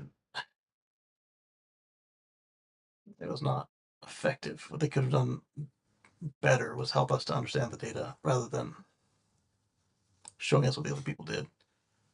And then also pointed out that Tesla disagreed with the numbers. You could have started with Lars, and then when you saw it on Tesla's feed, you could say that Tesla disagrees with those numbers. And if you'd had it set up in such a way that you had somebody who knew how to interpret this data, they could tell us some interesting stuff in plain English, and then we could go from there, formulating opinions, cheerleading, tutting, or whatever the case may be. But this brand has consistently put safety first as their message, and they have taken efforts to make sure that they do better than just the top line score. They did get in trouble for showing us raw scores, like where they got 103 out of 100 on Model S that one year. And they're like, no, no, no, you can only get out of 5 stars. You don't get 103 out of 100. But they did. And then on the other tests where they go through and they make sure they hit every sub score. And then when the test changes, they make sure that they're ready for the change test either before it happens or as soon as it updates, they get out and they work on that. It's like I keep saying, this particular company is not just one person, and it's not just one thing. They have an incredible team. They do their best to make sure they're manufactured correctly, and when the inevitable mistakes that happen from involving humans in the mix occur, they do their best with what they have to work with to make sure that it's fixed. What I'm saying there is, yes, service experience is inconsistent, but it's not true that nobody cares. But again, there's a human element in that, and some of the people they pick aren't the best at communicating. It just happens. And Elon ripping the phones out of the service department was uh, not an easy way to make it work either. The phones are still there, but they don't want us making direct contact with anybody. They've come up with some solutions, but they thankfully have some alternatives because the computer can't do everything. Not yet. And some of the other ones on that list that they called out, they also uh, they do have a passion for safety, but they may not have the latitude to focus exclusively on safety. You may have some cases where, for example, I like to use this one when I went to the auto show while Volvo was part of Ford. We were speaking with my friend Wayne Gertis and I. We were speaking with one of the Volvo engineers, and the point came up about some changes to one of the vehicles that happens to share a platform at the time with another Ford. And the question came up with, what kind of changes happened? What did you see? Why? How did they handle the prices? And it came out that there was a grommet in the firewall. That grommet uh, on the Volvo car before the transition, it gave like a 3 hour fire rating, and it cost 10 cents. And then after Ford came in, and I don't know if that was just a cheapening of an existing platform or if it was as they shared it with another vehicle, they did like a merge. They wanted them to use a 5 cent grommet, and that one had a 15 or 30 minute fire rating. Not that Ford doesn't care about safety, and I'm not saying that that was necessarily a bad move. Uh, it was just an example to show that they don't always have the bandwidth they want or need. Uh, the Volvo engineer wanted the ultimate safety for a reasonable price. I guess it was double the other part, but it was 10 cents. But 10 cents times millions, they add up to real dollars. And Ford's reasoning here is Ford and GM have both been accused and caught doing the dollars to lives calculus, yes, but this isn't that. Ford's argument in this case, back to the engineer, and they weren't wrong, but they also, the way they communicated it to him were not the best way possible. Their reasoning for the 15 to 30 minutes is when you look at all the components in that engine bay that need to cross the firewall,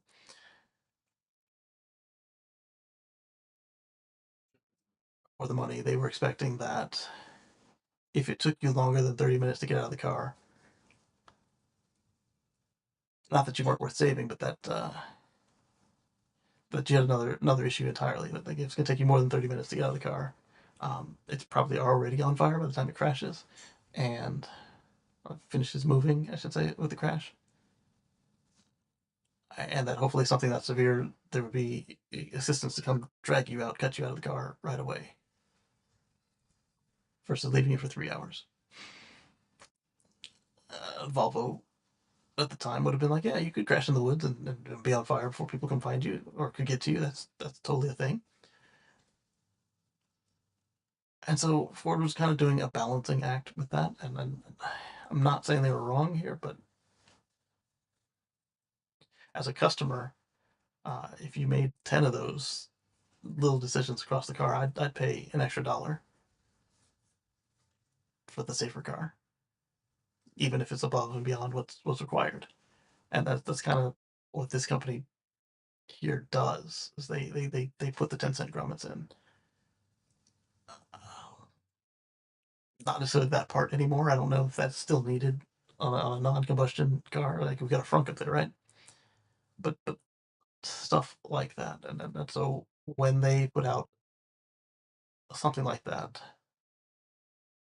I'm more interested in what they have to say. They have track record with it, but it doesn't mean I'm going to discount any allegations. well, I guess I will discount them, but it doesn't mean I'm not going to listen to them. So, for example, the very first time we were introduced with them in safety was, they had the larger crumple zone because they don't have an engine block to come up in your lap. The idea of the engine comes off the engine mounts and falls into the car. It's not exactly accurate or true. It does shear off the engine mounts. We generally don't drop the engine onto the pavement.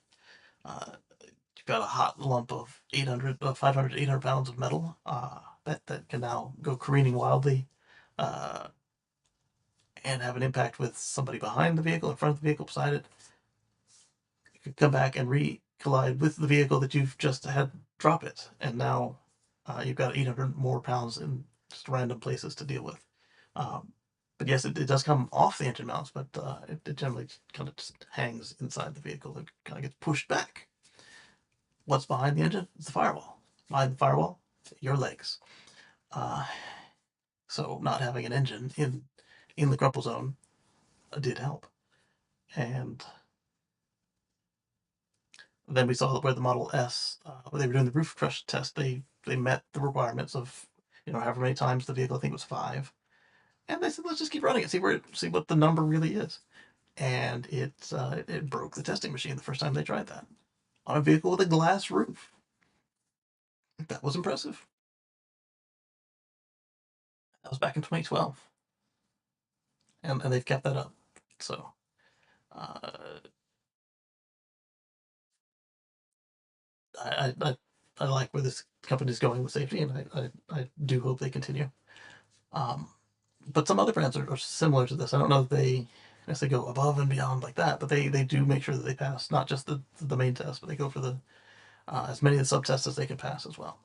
So nobody wants to be looking at a chart and it's all green, and all of a sudden you see a little yellow and a little red. Like, oh, that's my car. Make sure I don't end up in a crash test with a moose, or they come near the front passenger fender, something like that. Extra stuff to not be concerned with. Like you guys know, I was involved in a crash in my Model S. We got rammed on the highway repeatedly by a semi truck, and my back still hurts to this day. But it performed well, and then we were going to take the Volt that day, and we were getting new tags for the Tesla, and that was in the Model S, and I don't know that I could say that we would have been in exactly the same place, same time, um, but in the Volt because I wasn't doing any of the performance accelerating, and it was just a time thing. Like, didn't charge the Volt. Right? Will we have enough range to get back without turning on that stupid engine? And I made the decision. Let's just drive the Model S. You can't put the tags on it at the DMV, so I'll just carry them with me, change them at home. What could go wrong? A lot could go wrong. But should that have been in the Volt, where we got rammed by repeatedly by a semi truck? One, it didn't have any sort of auto steering, active safety mitigation. It would beep at you if you left the lanes. It would beep at you if you followed too closely. And if you had the cruise control on, it would turn off the cruise control as you approached too closely. And I drove in B mode all the time, or L mode, whatever. The high regen mode when you're not on the accelerator. So that would kick it out and slow it down a little bit. But it was a smaller car, and it was built on the Chevy Cruze, so I don't know that the outcome would have been as favorable had we been in the Volt. I don't know that we survived, but I didn't buy that car for um,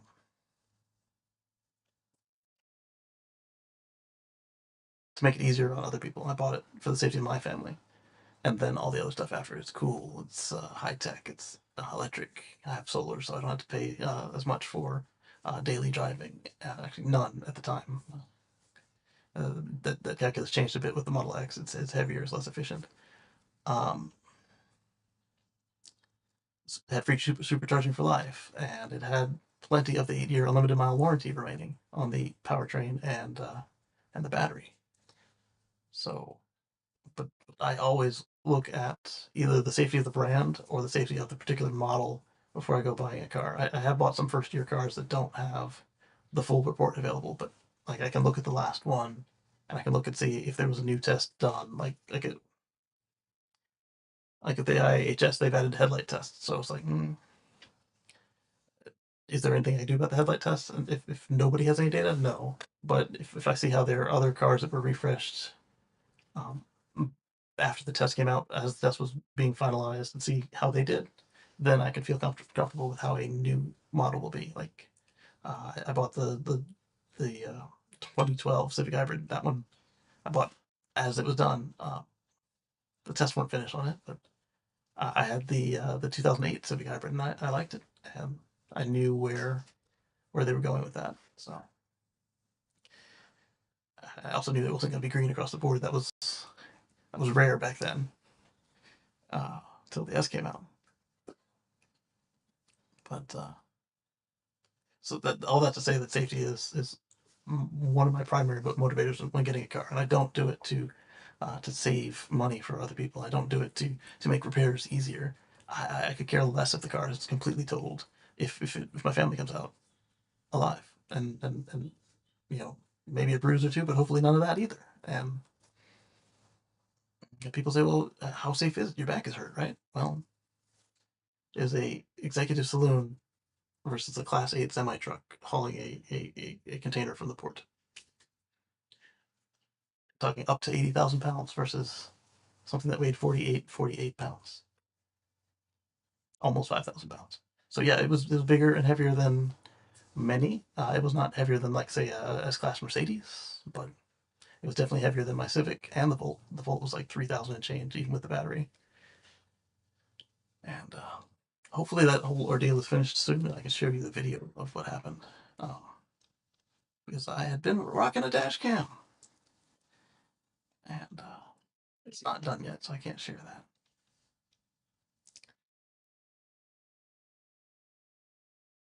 So all that to say, inside EVs, you could have done better with how this thing was reported. And Lars isn't even reporting to inside EVs or replying to inside EVs. He's replying to another version of this reporting that came out. I don't know why this resurfaced. We saw this come out earlier, unless it was a different version of it or that this particular interpretation came out.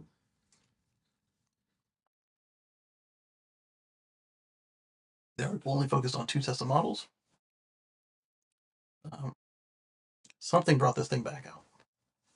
I don't know why. Hey, Robert, how you doing? Robert and I spoke for a while last night. I fell asleep on him. I said, "Hey, sorry about that." And then we had some more conversation, and then I realized what time it was, and I had to go to bed. Uh, let's see. We've got this one. I think it's like I said, it's the same car that we talked about before, but it was not at all in the article. This is Yes, it is. Mercedes CLA again. It's going to make an interesting choice. They have decided that the vehicle will be equipped with both NACS and CCS, and they're going to do it in an interesting way. Uh, really interesting. So that means that for your European version of this car, I guess they're just going to shift all this up a little bit. All right, so that's not the picture they used on X. Let's pull that one back up. I like the one on X better. Oh, this is updated. Um,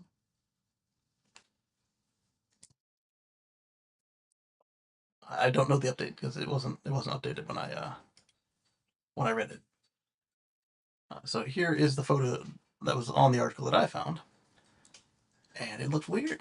So you've got the NACS port up top, and then you had the J1772 combo CCS1 port right underneath it, and that adds incredible expense to the car. I do like that they were under the same port. Even if they were just two ports next to each other on the same side of the car, that still gets a little confusing. Like, but putting them right next to each other is going to be the least costly way to do it, and the least confusing to the consumer. It's like, oh, it fits in that one, or it fits in the middle one, or it fits in the middle and the bottom one. It's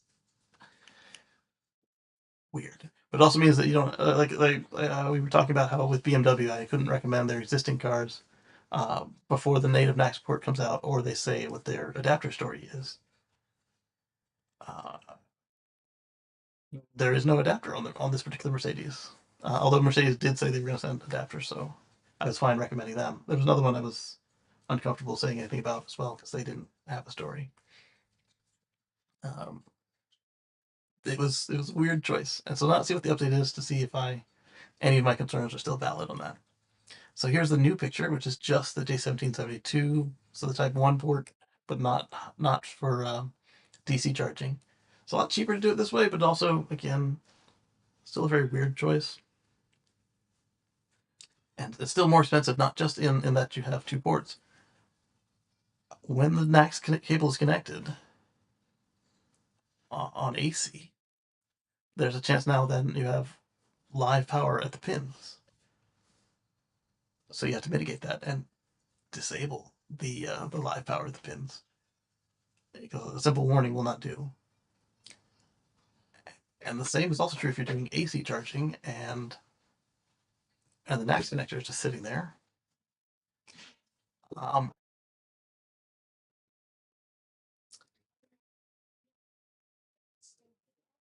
Let's see what happens here.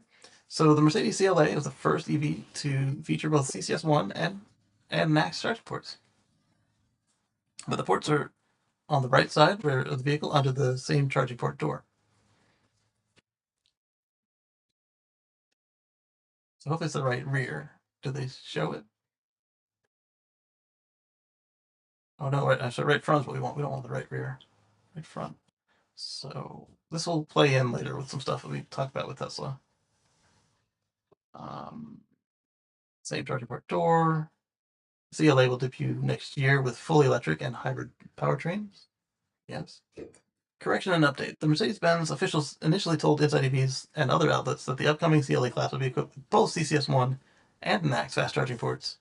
The manufacturer has reached out to now clarify that this is incorrect. It will in fact feature a Type 1 J1772 port for AC charging and a NACS port for DC fast charging. You will be able to fast charge from a CCS1 station via the CCS1 to NACS adapter. The original article follows below. Okay, so that fits in with what Mercedes told us initially, that they'd have adapters um, for the old cars and adapters for the new cars for DC charging. I don't understand why you would want the J1772 port to exist on the car. Um, no Tesla has ever shipped with a J1772 port um, as a retail car. And they've always used J1772 adapters. That's not been a problem. And I believe the Afila is going to ship with just the same thing that the next J1772 adapter. A costly and weird decision to avoid a $75 adapter if you pay Tesla retail for it. And then that also assumes that your drivers would be. You did? Yeah. You used the toilet on your new thing? And you wash your hands? Excellent. They look clean? Yeah. There you go. Did mommy give you a sticker already? Here, let's pick a sticker.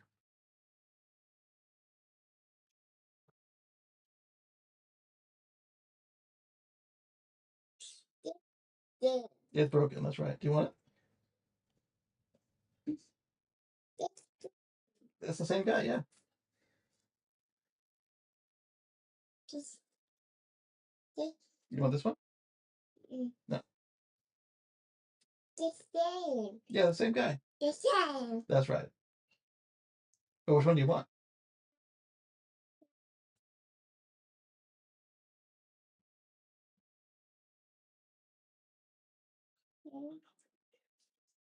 This one? Okay.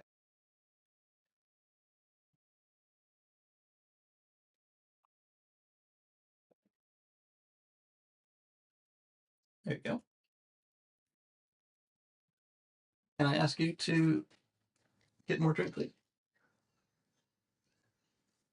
Thank you.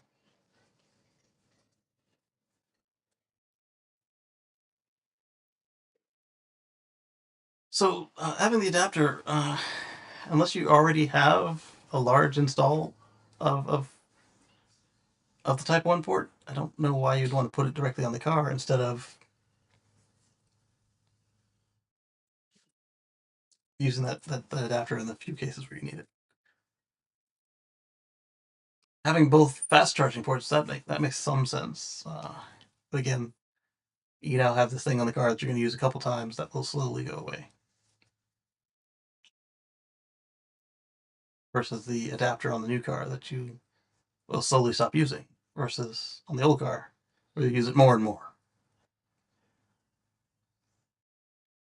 Um, so when was this update? The update was November 21st. So we'll look for the comments after the update.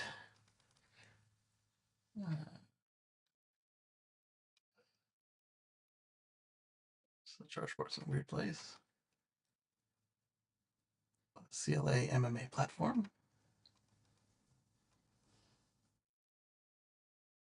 We'll charge up to 320 kilowatts. Thank you, sweetie. Very good job. I appreciate it. Hmm. Huh? Is free? Is nanas? Is cranberry? Go. Uh, so it's their first 800-volt Mercedes modular architecture. Okay. And charge at 320 kilowatts at 186 miles in 10 minutes. That's not bad. It's worth noting that even the latest V4 Tesla supercharger is officially still limited to 250 kilowatts of power. Okay, so that part is completely wrong, even when the article was written. Uh, the 250 is what they were doing for V3 with the V4 dispensers, and the 350 was what they were telling us for a true V4 until the actual V4 came out, and they told us it was 500, which made way more sense than a 100 kilowatt pump. So that part still needs further adjusting, even from when they announced it. The 21st, sure, NACS will be primarily used for supercharger access for the next few years, meaning that charging from the rear left corner, right, instead of the rear right corner. It wouldn't be practical to use it on the right side until the V4 chargers are widely deployed. Yes. On non-Tesla stations, start adopting NACS. Also happening already, but not done yet.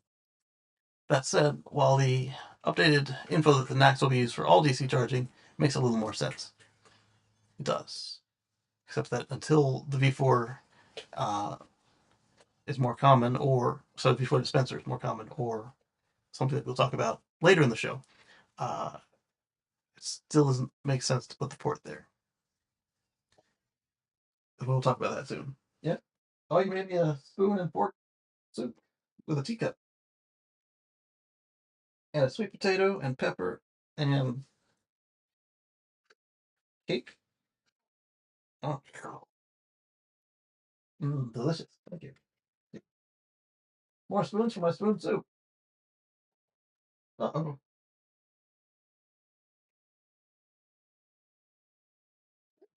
Get slow. Let me check my sugar real quick. Slow and thirsty. Probably get some more of this cake. I don't think it'll take years for Tesla to get longer cables at most locations or for several other networks to convert to NACS. It's prescience. It's true. It's nice to have something built into the car instead of having to buy or haul an adapter around. NACS to CCS adapters, such as the ones that are currently available, are easily stolen. No, they're not. So if your car is locked, the adapter is locked to the car. So all they can do is disconnect you. They're not particularly cheap to replace. That is true. If you're on a road trip, you're essentially SOL unless you carry a spare. If it gets stolen or if you leave it.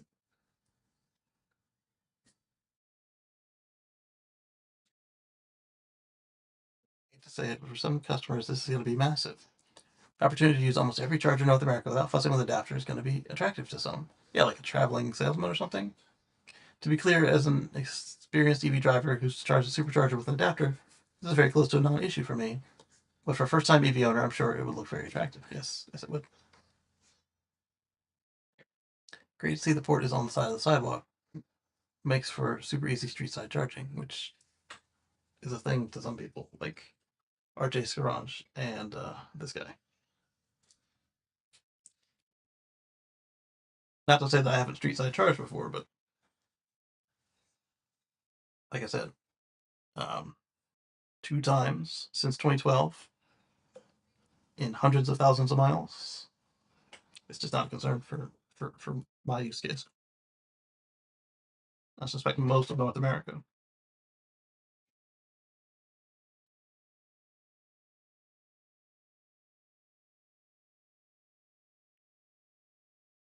It's silly. It won't be. It's on the wrong side. It won't be practical for years. Sure, charging an axle would probably be for superchargers for the next few years, and that means on the left rear corner.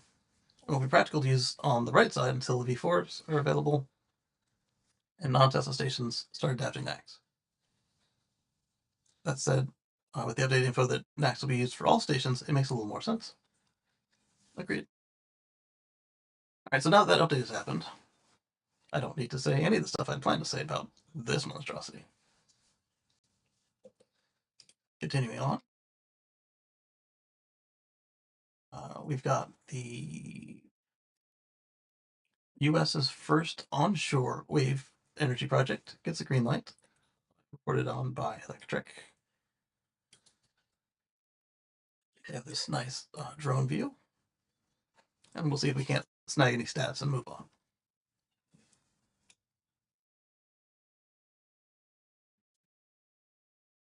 The Gateway G70, the Rivian Adventure Network, open to other cars soon, will be massive, says the CEO. And right now it uses CCS1, but since they have joined the NACS, they will have NACS cables on there as well. And remember, if you have a Tesla, you have the NACS port, but depending on when the car was built, you might not have NACS charging because that is CCS1 protocol, and Tesla didn't use that before NACS. So you'll need a hardware and software update to be able to take advantage of that.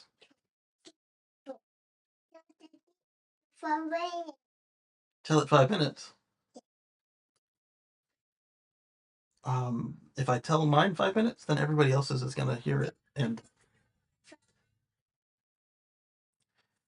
let me mute myself and tell it 5 minutes so I don't tell everybody else's 5 minutes.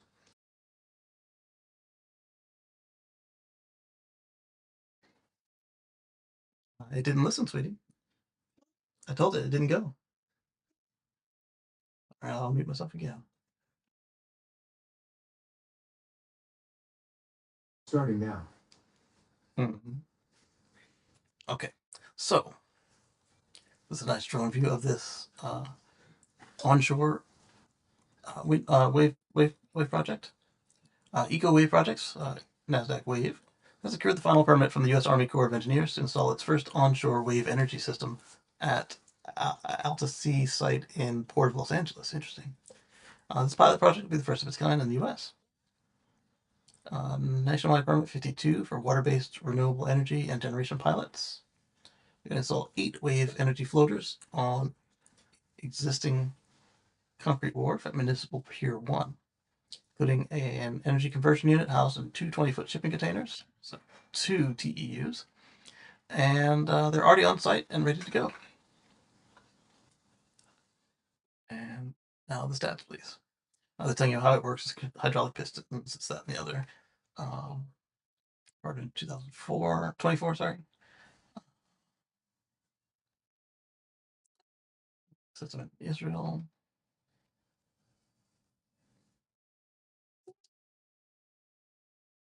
Where is my search? I said search. I don't see search. Not at all. Okay, so we'll use the browser menu. I'll go to where's search on page. There's find page. So it's not broken. It just ignored my key command. We got search for kilowatts. It's already counting 5 minutes. It's already counting 5 minutes. Yeah.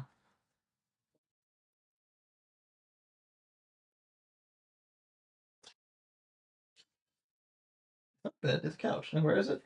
Mommy took it.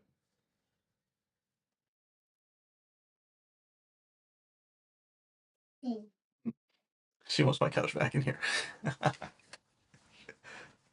You rocking in the rocking chair, baby? Yeah. All right. All right. So they don't tell us the specs on this thing. That, that's unfortunate. We got. We'll wait till it actually arrives and see what happens. You want to see the robot? Oh, the robot movie? That will have to wait till we're off talking with our friends. She watched Short Circuit and Short Circuit 2. Oh, so Max Zuger um, of Tesla Charging says that because we were here for the video when Tesla, yes, after the show, yes, I hear you.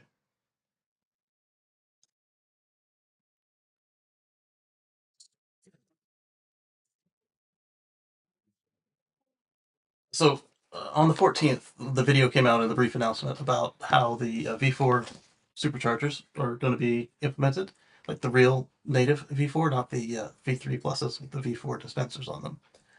So then after that, we got more details of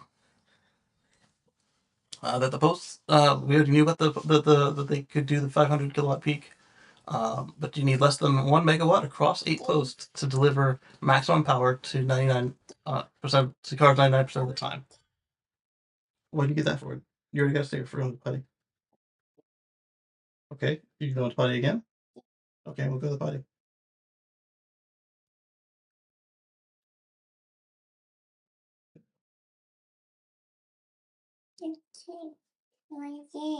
Okay, what do you gotta do? What do you need a sticker? Okay, good. Go do something to get a sticker. You gonna clean the living room? Clean my room? Your toys off my room here? Okay, clean the toys and then you get a sticker for cleaning the toys.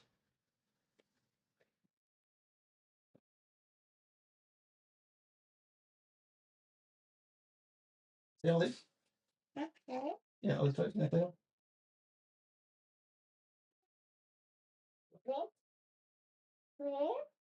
I don't know where. Where are they supposed to go? In your toy box? No, they don't go in the toy box? Oh, well then, do they just go all over my floor? Okay, so let's move them from all over the floor. And then get a sticker for that. My wife cleaned this place thoroughly right after she just took my couch. And then before this one was asleep. Sorry. That was your timer. You told it 5 minutes, and 5 minutes went by. Well, you asked it for 5 minutes, and it told you 5 minutes. Why are you scared? Yeah? Why? You scared it did what you asked it to do? You scared for 5 minutes? It did, yeah.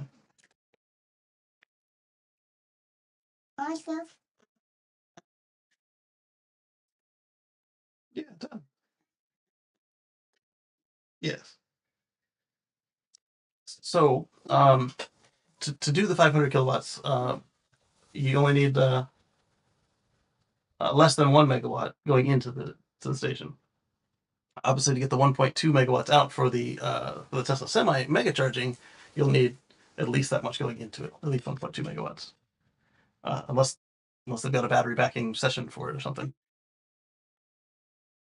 Look at all these robots. See all these Teslas parked there?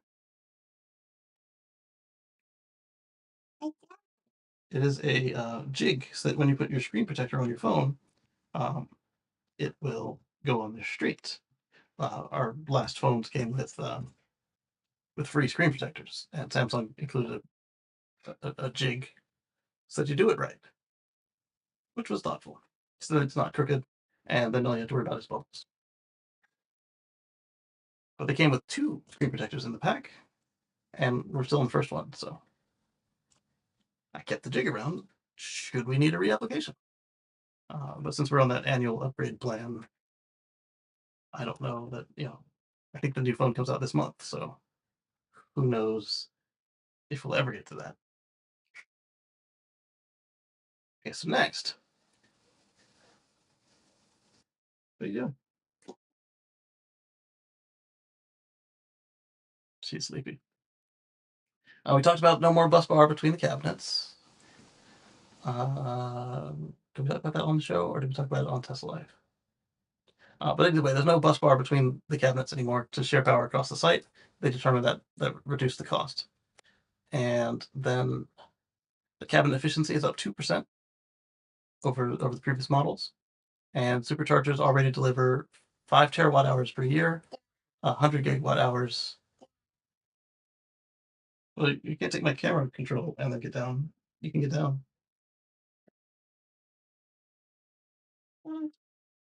Gotcha. Down. Down. You're down. Now what? Well,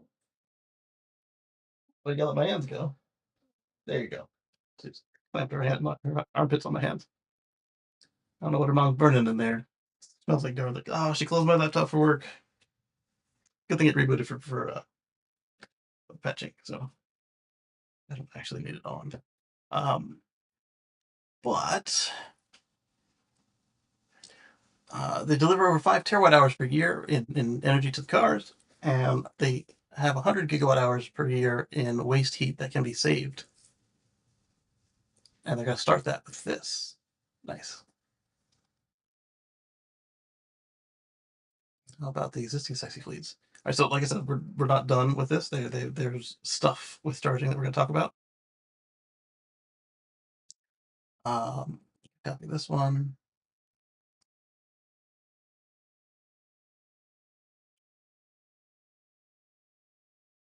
Next up, they came to. Uh, Let me open up a new window real quick and see what's going on with my messages. It's flashing.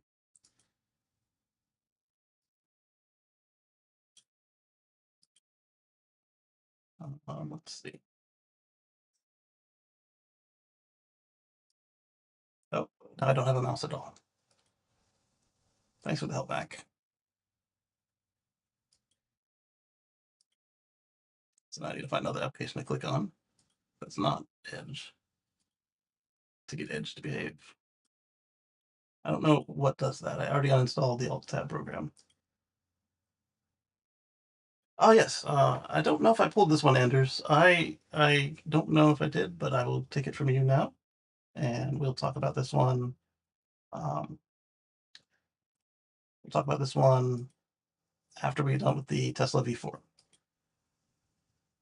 right, so let's move this into the current window,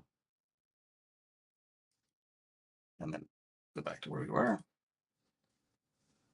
So this next one that's not about V4 is coming from Anders, and like I said, I don't know if it was already on the list or not, but he shared it with us, so we will talk about it.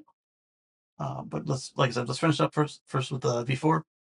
The very first superchargers consisted of a series of Model S onboard chargers strung together to form a 90 kilowatt system. At the time, there was no compelling DC charging solution. They were all 50 kilowatts. And the best path for us was for us to design our own hardware and leverage all the effort that had gone into making our Model S charger deliver high power at low cost by 2012 standards.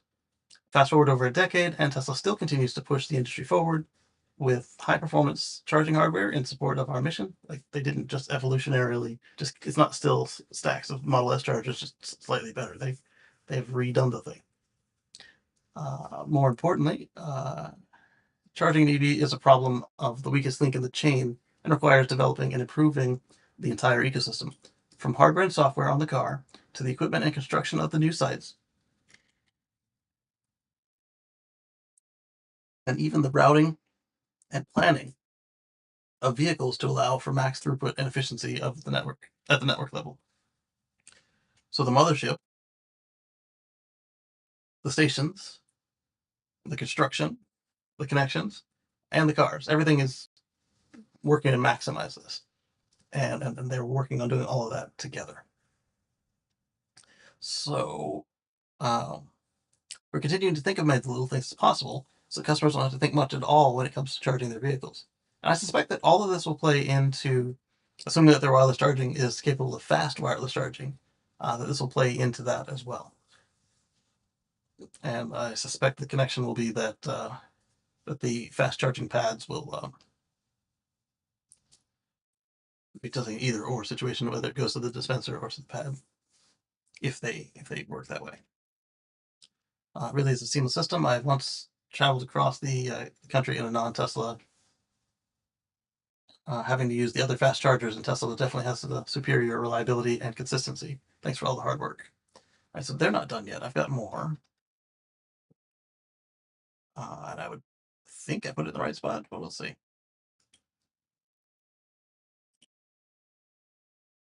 The reason I said that about the garlic is I smell garlic, and she's cooking something and fan wrapped way up for our DIY air filter. All right, so oops, I minimized that and it popped up. Did you see that? Come on, X, you gotta do better. That could have been sensitive. Supercharging has come a long way. 2023, we launched our first V4 post, made improvements. Today, we're announcing the V4 cabinet, capable of delivering 500 kilowatts for cars and 1.2 megawatts for semi. Faster charging supports for, I think this is the post we got initially, right? This is the one on the 17th? 14th? Yes. Yeah, because there's Jan, and there's people trying to find it. So we talked about this one. I want. There's more. There's more. So if I click this, what happens? Click the right window. Good. And now it must have come later in the week. All right. So Andrew's story plays in nicely with all of this. So we're just gonna roll right into Andrew's after we get done with V4, and then we'll continue on that other one. Uh,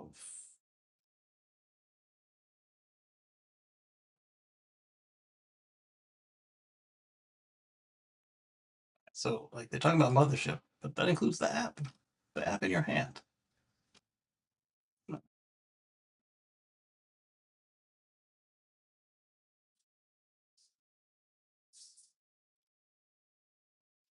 Trying to find. They're talking about long cable and short cable stations.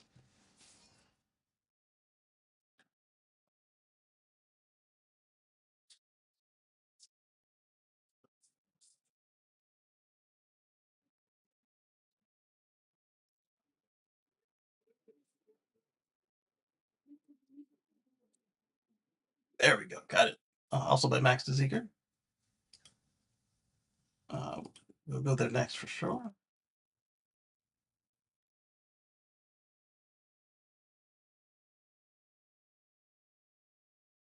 Then we've got something from Lars and Matthew Dunnigan Ryan. I think this is the same one from Lars that we were talking about before.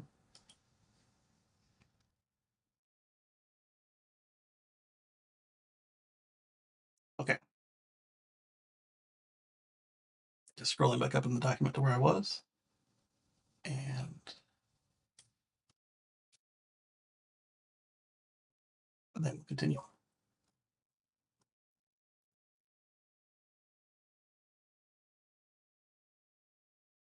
Okay. Got it.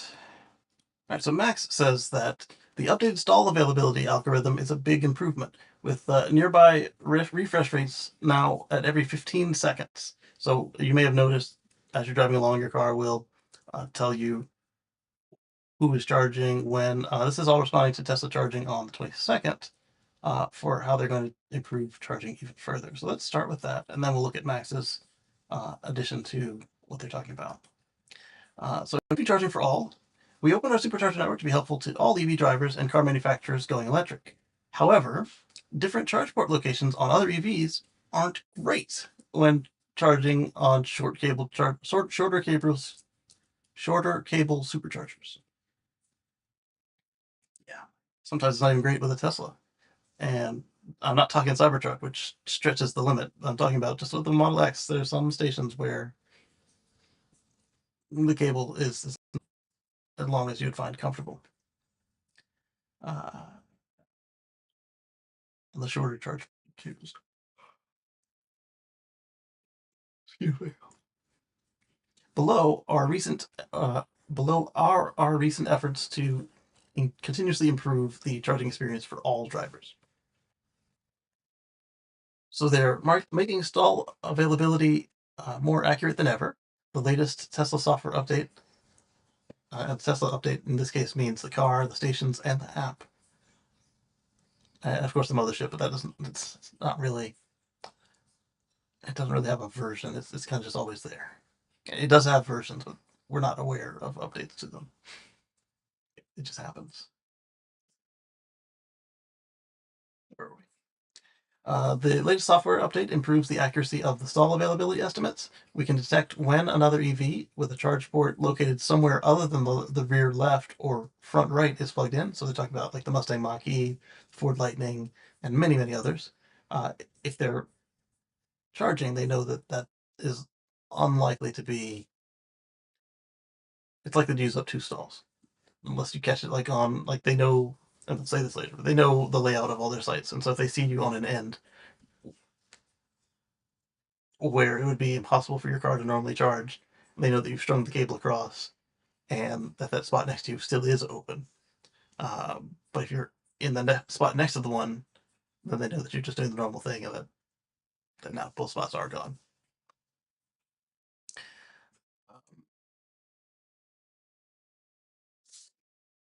Yeah, so they'll accommodate in the software uh, vehicles that don't have a rear left port or front right port in the case maybe. At a short stall supercharger. This update ensures that no more overpromising of stall availability, so you travel with confidence. So you can travel with confidence. We will continuously refine this algorithm to be as accurate as possible, including exact site mapping and faster refreshing of stall availability. And that gets into Max's post as we go backwards to that. I say backwards because back to where I entered the story from. Uh,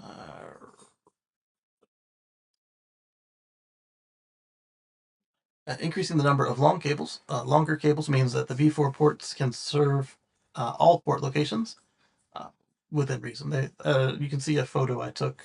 Um, Let me find it and pull it in.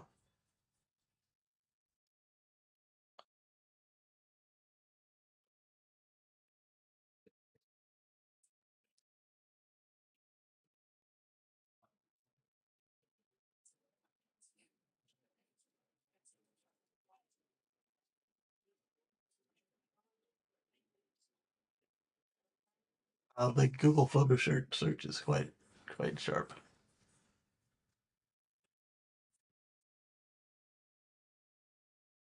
Um, Got a picture of my 2012 Volt, not the 2013 Volt. Um, it's funny to me because that one, uh, that was a fun car. Let's move it over and show you. Move tab to here. So that car, I think I filled up like 4 times ever, and I ended up parking pretty far away from the pump because the charge port on that one is in the same place as on the Mach-E and the Ford Lightning. It's just front left fender, and the gas is in the rear right corner, which would have been great for the superchargers, but this thing could only level 2 charge, and it had been so long that I just didn't do it right. Whoops. All right, so I've got a couple of V4 dispensers here with Moto, and I need the one where we show the length. But in addition to showing the length, here's my 2013 volts and the charge port location. So we can see that in this foggy, blurry picture, uh, it actually probably would have worked fine with the superchargers because it's such a short nose vehicle. Oh, thank you.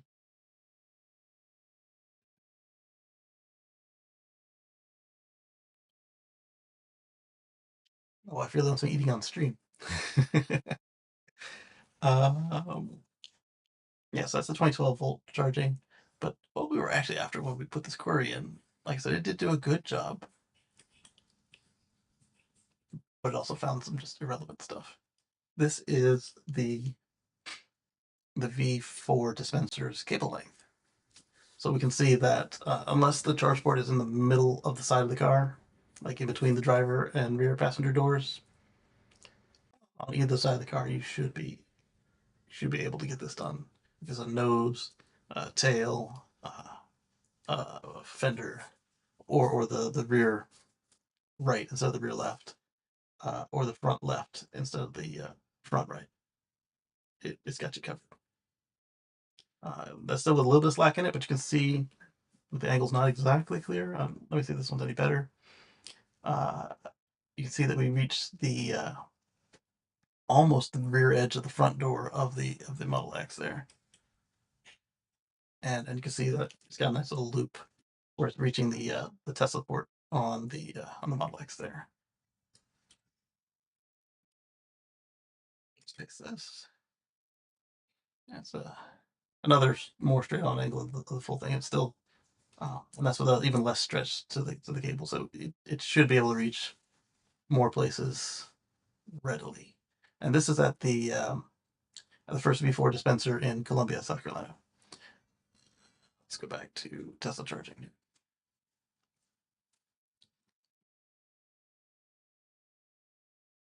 Right, so including exact mapping, increase the number of longer cables. Longer cables mean that V4 posts can, so they switch first back and forth between posts and dispensers, but there you go. Longer cables mean that the V4 post can serve all port locations. In the next 18 months, we will have more long cable than short cable superchargers. So if you're listening and reading between the tea leaves there, they're going to replace the V2 and V3 dispensers with V4 dispensers, if not whole V4 stations. I imagine at this point now, if the cabinet needs major overhauls, that it'll be cheaper for them to install a V4 cabinet, assuming they've already got 8 stalls. This will be interesting to watch. But anyway, so having more long cable chargers solves the whole problem of, hey, all these people have access to the superchargers, but not everybody put their port in the right place. And then we've got some more on that as well, not just from Tesla talking here in the future sentences, but also some responses to the manufacturers themselves we'll cover, not directly after this, but later in the show, starting with Kia. And not just Kia. Modifying our sites to avoid blocked spaces, we have modified over 1,500 sites so that drivers never have to use more than 2 charging spaces to charge, increasing stall availability for all. So that's talking both about the Charge Your Non-Tesla program as well. Total Tesla just subscribed. Thank you, Total Tesla. Glad to have you aboard. Um, that's also talking about um, towing. We're talking about towing right now. Towing uses more than more than one stall in most of the sites, and so they've made it so that's not as common. What's up? She looking for her Spider-Man book. Yeah, it's not in here. I asked her if she checked the living room, if she checked under everything. She didn't color outside, did she? This probably in the living room.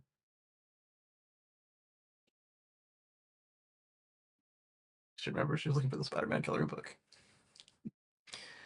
Uh, Increasing availability for all. So drivers never have to use more than 2 stalls. Okay, so I read that. I processed that differently than what they wrote. So 2 stalls would be a non-Tesla. Uh, with a short cable. The more than two stalls will be a poorly accessible site for a non-Tesla, as well as the towing.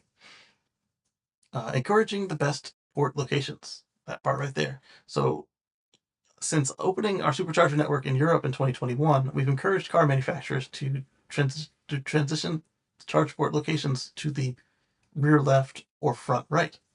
This provides seamless compatibility with the 30,000 short cable superchargers available to other EVs globally. So we're talking US, Europe, Asia, Australia, and New Zealand. Uh, Not really Africa, but there's some stuff in Northern Africa, and I think we're starting in South America now. And then all the little islands, and not so little islands. So that's from Tesla there. And this guy asks, is there a way to make it less prone to vandalism? Is there a copper substitute? I'm not worried about the copper substitute as much as like the vandalism part. What efforts are being taken to upgrade V2 stations to V4 across America? 150 kilowatt supercharging is starting to seem antiquated.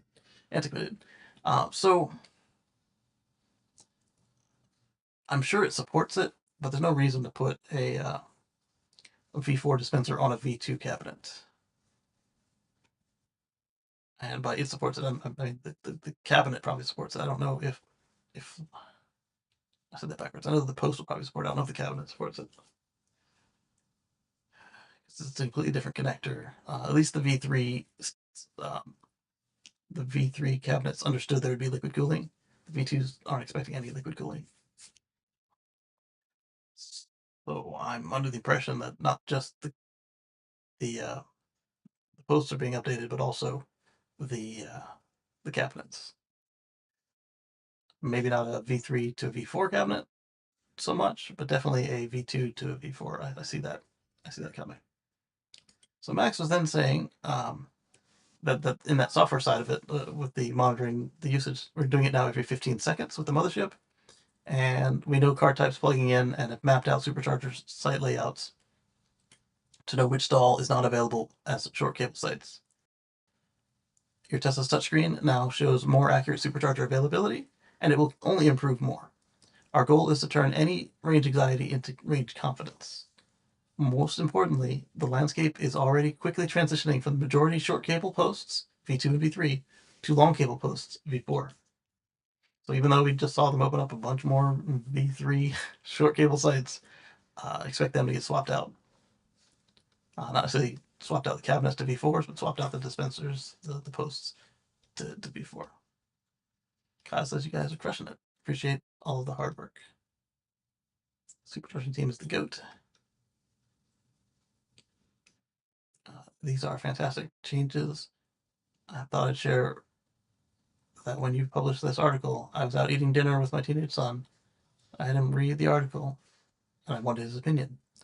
In his words, Tesla has the best layout for superchargers possible, and they're making it better. And then I guess they had chicken and waffles with cornbread. At least that's what it looks like. And also reminds me of the times I was deployed to Southwest Asia. ELL had the food tabs there too. Okay, so some non-Tesla folks get creative while their vehicle um, would technically be the type to block the extra stall at a V3 site, short cable site. Uh, they may have parked in a way that doesn't actually block a second stall. This is true, and I think that Max and Tesla are right to assume that the person has not taken any extra efforts to not be a jerk. By be a jerk, I mean if there's an opportunity not to take up all the spots, like if there's an end spot or something, and not not using it, that would be kind of a jerkish behavior. But maybe I should call them Jads or Champs or whatever. These guys are making sure to minimize the impact on others. But you can't tell that until they plug in and then somebody else plugs in right next to them. Then you say, oh, this lightning is not all busted up. This Mustang Mach-E is not taking up 8 spots. So Oh yeah, Rivian too. But take a look at these folks. They went the extra effort to make sure that they are not blocking other people from charging while they're there. So this Ford Lightning, he's using an end spot, but the end spot is not arranged in such a way that it would have actually been beneficial to him. So he just popped the curb a little bit, went into the grass. I'm not saying that this is necessarily the right way to go into the grass. There could be sprinkler systems, there could be other things to contend with here. But had that been just an extra non Tesla parking spot where that trash can is, and he just parked over on the other side of the asphalt, kudos. But yeah, be careful you don't crush somebody's sprinkler system or just destroy their landscaping. But you know, he was thinking, hey, let me not be a bad guest. And he or he got there and it was full. He's like, I see a spot. I'm gonna make it work. But either way, in the photo, it looks like he's saying, "Let me not be a bad guest." This one is what I'm talking about. Stuff like this, where there is concrete available um, outside of the actual supercharger site. So he's taking up two, maybe three spots, but only one supercharger spot. Or in the case of the Rivian, it's a dirt lot. So I don't have any problem pulling up behind on the other side on a dirt lot, and he's pulled it through. The only confusion here is if the person isn't looking at their screen to see that whether it's actually available or not. But so what if somebody's confused over the fact that he's now made it so that two cars can charge instead of just one without any property damage or anything? So that's or potential property damage or anything. So I'd say this is preferable to whoever's zooming by, seeing the empty spot and then going, oh, it's in use behind there. Because now this one is open as well. Yeah, because he would be parked here using that one. So now this one's still open, and so is this one. And I just realized again that you guys can't see my mouse. This one is Stuckey's. It is over in between Santee and Charleston. I like this one a lot. When I'm towing, I like to park where that Rivian is, but there's often a minivan in the way. So another good idea. Like I said, it's got a gore mark, but it's using I should say C the she because that's what we can see. Using the available pavement space. That's a good idea. Robert says S21 Ultra is his phone. I love that phone. It's a good solid phone. Uh, so basically, there's no other supercharger cabinets beyond that spot right there. That's the last one that the front of the Rivian's in. So that's smart, and they can back out, assuming that the van's not there. Well, actually, they're not towing, so even if the van is there, they can back out and not impact anybody. Uh, do watch out for the massive like hump and massive hole arriving and leaving this place. But they've got a Dairy Queen there, and the bathroom is usually pretty clean too.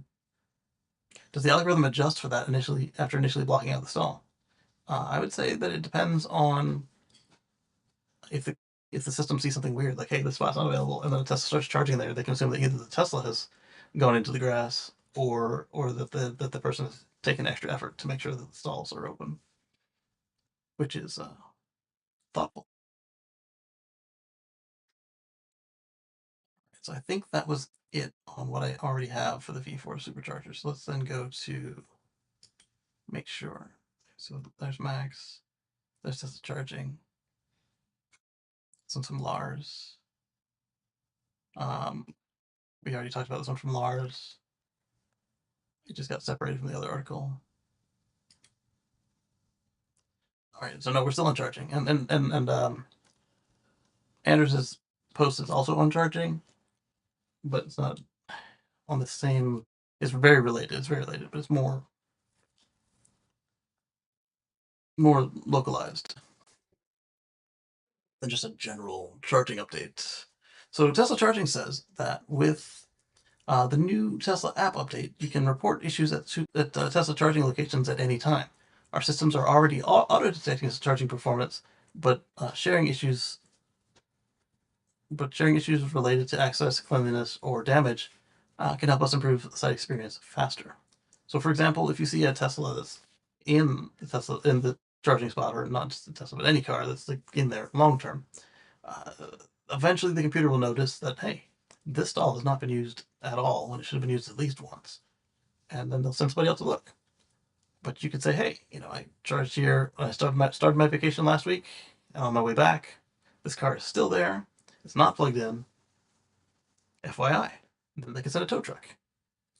Um, or in the case of the charging session I did earlier in the month, I had there were dead fronts stuck in the covers to the Model S and 3 and X port. They and the Y. They There's a ring of plastic stuck around the handle, so I couldn't plug in all the way safely. And I'm sure those little half connection, especially from a car that never has half connections, might have flagged with the system. And then if a bunch of people who don't normally have half connections show that way, that could do it. But they asked what I thought of the site. This was before the system came out, so I typed it in. Hey, I charged the stall to the right of the one where I completed my session had dead front stuck in it, so they can go in there and deal with it. Um, but any number of things you can just go into the app, follow this flow, and report a problem. So you go into locations, you find your supercharger, and then you click report an issue. And then you tell them what you're reporting. Site not accessible, insufficient lighting, navigation routing issues. I guess I might be using that one a lot more. Some of the sites, like Savannah Airport, it's like you're here before you actually got there. But they also have the new sub donation destinations, so that might have already been solved. I'll have to try it first. But you say, yeah, the pin disappears like 5 minutes before you get there, and there's no other signage. Charging blocks, damaged host or connector. Another one that would be useful for is like the V2s or early V3s where like the cable is stretched enough that the wires are showing, but it still functions, so the computer might not know that it's gone bad. Site cleanliness, overgrown landscaping. Obviously, some of these are more critical than others. So that's another update with charging. I love this. Will greatly improve overall experience. Yes. Finally, the first V4 500-watt cabinets. Now this. It's awesome. Thank you. Any chance it'll be added to the in-car UI? Well, I think that would be fun. Um, that keyboard sucks to type on. Not just the one on the S and the X Legacy, but also on that new Cybertruck and plaid cars. It's no fun either. Better than mine, but it's still not fun. But they do have the voice to text, so I guess that's not terrible. And I'd rather have that than nothing. Say I'm borrowing somebody else's car with just the key card and no app access. Will it let us photo to help the teams with diagnosing problems? I think that's a great idea, and let's give them some visibility here. Um, I think this is a great addition.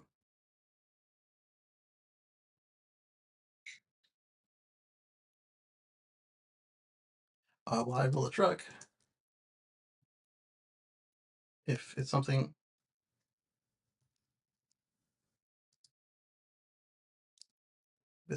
that the host is supposed to handle,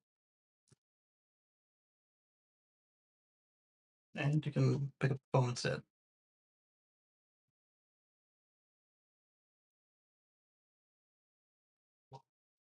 Or when mobile service comes out,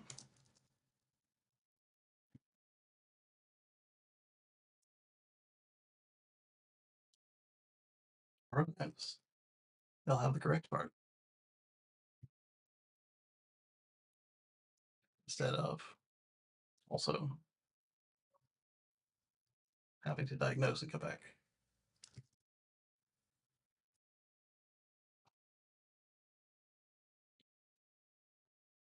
All right.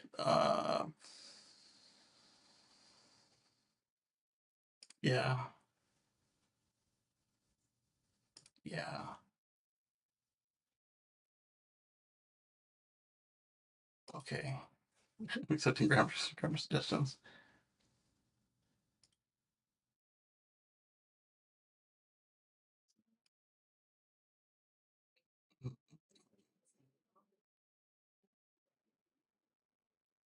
It's clean. Post. I have 1 hour to make any edits. Why? Because it's a quote tweet, not a reply. Um, Many thanks. This would be great. Also, to correct the location. Yes, sometimes they still put them in the wrong spot of the map. Okay, let's continue on. Uh, Tesla charging on X. So we mentioned this a few days ago, that the towing of smartness was coming to the system. It's here, and it's in the latest software updates. So what you see here is the trailer friendly gets its own block right at the top, as well as other chargers, and um, it's had the capability to show third-party chargers for a minute. And I didn't put a separate article for this, but uh, not only are they now also showing other chargers and adding and removing them dynamically, uh, very easy for the car to vote them out, but harder for them to get back in or get in the first time. But in addition to showing them if they're reliable, Tesla's now also starting to show the availability of some of these non-Tesla sites. So you'll have your trailer friendly if you're towing, you'll have other, and then you'll have whatever you selected in the filter for charging speed, either 1 lightning bolt or 3, which is awesome. What about non-Tesla that wants to use a supercharger that's towing too? That would be in the app under info about the site. This is an important feature.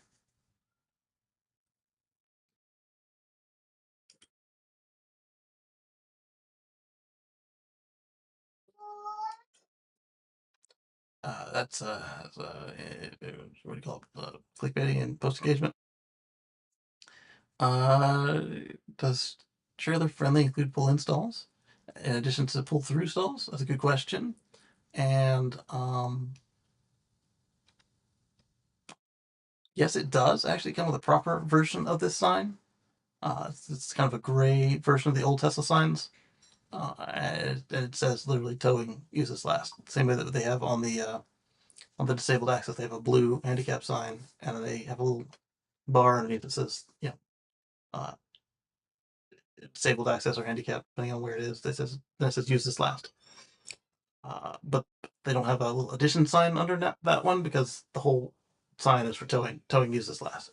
Uh, and I don't think they even use the please. I don't condone writing, sticking, modifying of the supercharger cabinets. They're not yours. Uh, Not saying that Tesla didn't do this on their own, but it's unlikely. If they did, it would probably have a little hat, a little red hat on top here with the sign on it. That's the way they usually do notes on the V3s. What about those that have tow hitch and tow but don't have trailer mode? Cough, cough, Model 3. Uh, Not just Model 3, Model 3 in the US only. Everywhere else, the Model 3, at least the European style, Model 3 have proper equipment all the way through. If you option them that way when you order it. They should probably put an icon of a trailer above the supercharger so that we know. That would be nice to just have an icon sitting on the map instead of having to click on them and search around. Uh, and you see my numbers down on notifications. Doesn't mean I caught up on them. It means that some notifications took me there and wiped them out. So I got to actually go back and catch up before the week starts. So if you've messaged me or replied to anything, expect that to come soon. Um, there'll be some ones that take me a little longer because they're probably like political in nature or something or misinformation, depending as the case may be. All right, so V4 done. That one's done. That one's next. All right, so this one's from Anders. Anders showed us that Evan was showing us the uh, Tesla turned a former Shell station in Spain into a new Tesla supercharger site. And this is before and after. Look at that. They kept the canopy. They replaced the pumps with destination chargers, it looks like. Those are the 72 kilowatt chargers, it appears to be. That or the angle is just really freaking out my eyes, and then those could actually be the V4 dispensers. So that would be anywhere from 250 to 500 kilowatts. Uh, okay, I'm looking at the height. There's no way those are urban superchargers, unless that car and person are much shorter than they are here in the States. So those are pairs of the V4, or as they're now called, long cable posts. Cool, cool. And I wonder if they're going to use the building for like a lounge. It would only make sense that they would, unless they needed an office. Oh, here's more. If I click on the picture. Uh, came from Sawyer. Okay. Never buy gas again. 88% at home, 3% at superchargers. Not what mine looks like.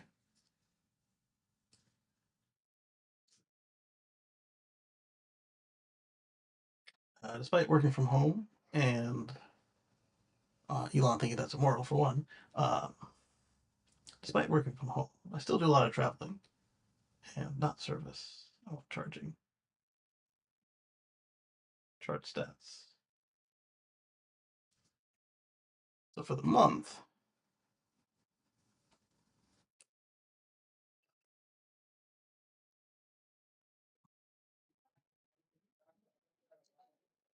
see if I can reach this without unplugging anything accidentally. Oh, that's the one for the monitor. That's why it's there.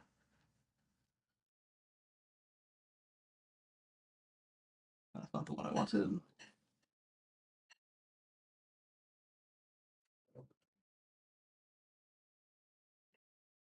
Baby was rearranging stuff on my desk. So I need this adapter. And then I need my capture adapter. This cap for it. There it is.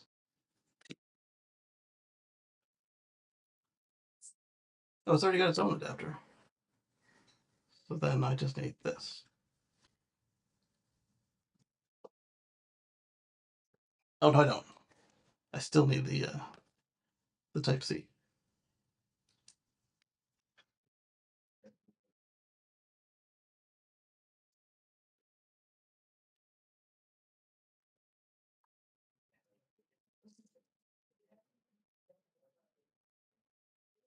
Exit the external display. Come in here to HDMI capture, and I make it visible. Oh, it already is visible.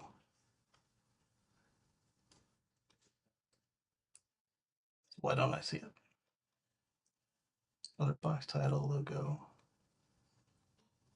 Oh, it's right over there on the side of the screen. That's why I don't see it.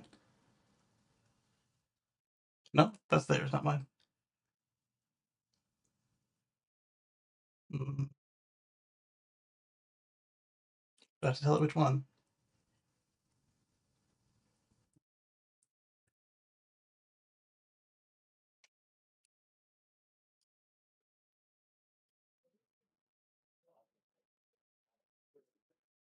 Like, then.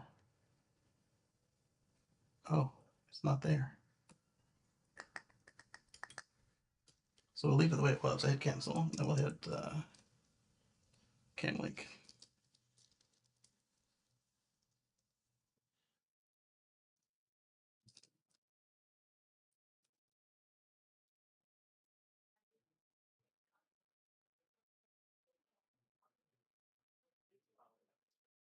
It says it sees it. Yeah, it goes off. I unplug it. Turn on to the external display. The external display is on.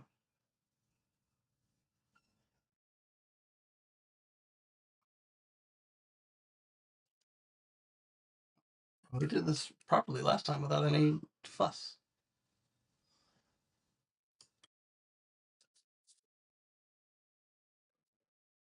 And now the device is just gone. Virtual camera, FaceTime, webcam. None of these.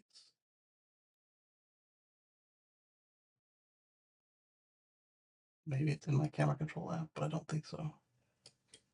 Configure camera hub. Yeah, that's a picture of me. I don't want to turn my camera into webcam. Although the format is wrong. No, I don't need 60 hertz. I need 30 hertz. There we go.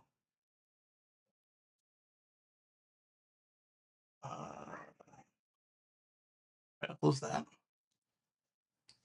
And then we'll come over to this window. And maybe there was software I need.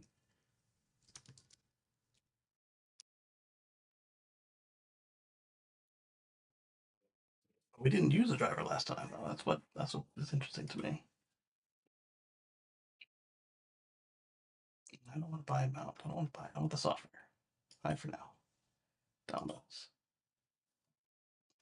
Select products. Is it legacy? No, if it's a legacy, it's HD60 and Thunderbolt dock. Oh, it is legacy. Can link. Capture. Yeah, it's legacy. They have the Game Capture Neo 4X, 4K Pro. I wanted that one, but I didn't get it. And then I stopped using that computer. Mainly it doesn't fit through the door. Alright, so let's click on Cam Link and see if it gives me the Cam Link 4K. Cam Link uses the camera hub, which I've got.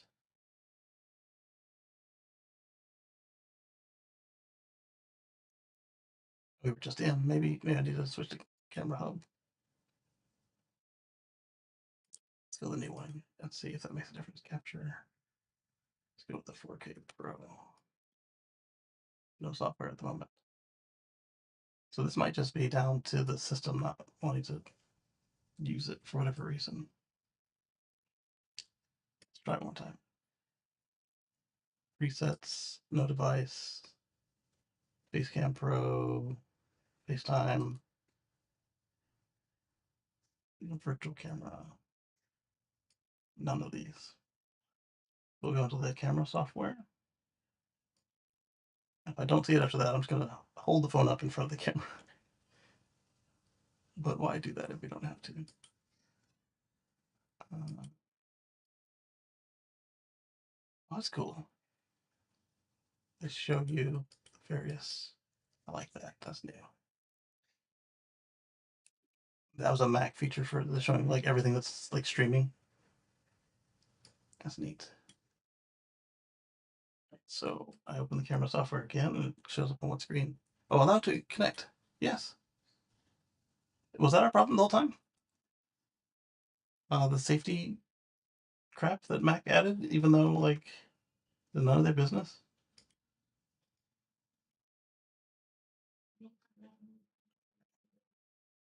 By none of their business, I mean like I already said all the stuff is okay, and then now they ask me every month for no reason.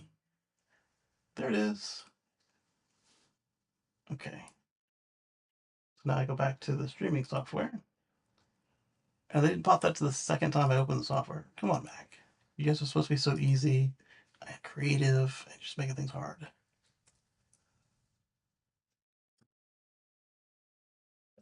That's just another copy of this camera. We don't need that. There it is. There it is. Oh, what a pain. So every month I gotta deal with this. And can I crop it? I can crop it, but do I want to crop it?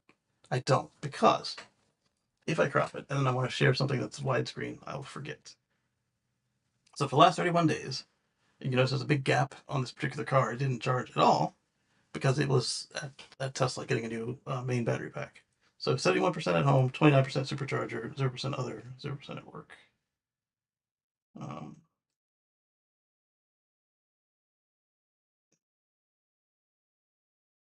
all right, so we don't have charging costs listed. But for the year, again, for a car that sits mostly at home, oh, it shifted this year. It was still predominantly supercharged. We've charged 5.3 megawatt hours this year on this car alone. Don't forget the amount of times we've had somebody else's car for various reasons. Um, we had charged 5.3 megawatt hours, and we spent $415 charging it at home. And yeah, 40% supercharger, 2% other. 1901 gas equivalent. There we go. All right, so we'll turn off the capture device. We're learning stuff. That Mac security update, I understand the security, but the way they introduced it, they didn't tell us that, hey, they're going to make stuff difficult. Uh, you got to figure it out for yourself. Like the whole thing for running apps from other people that are signed, but just not happily, they've moved it. All right, so I need to change the back from that to you guys.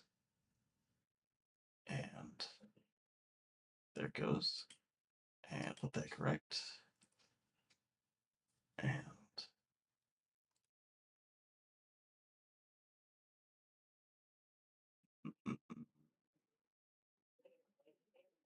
that's on automatic. It's got the right power.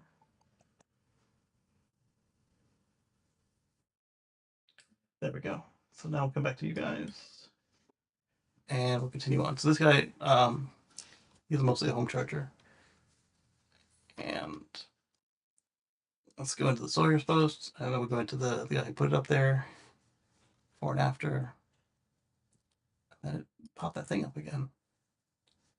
I'm glad I'm not like in a country where I'm like an activist or something and that could dox me. Of course, I'd be more careful in that case.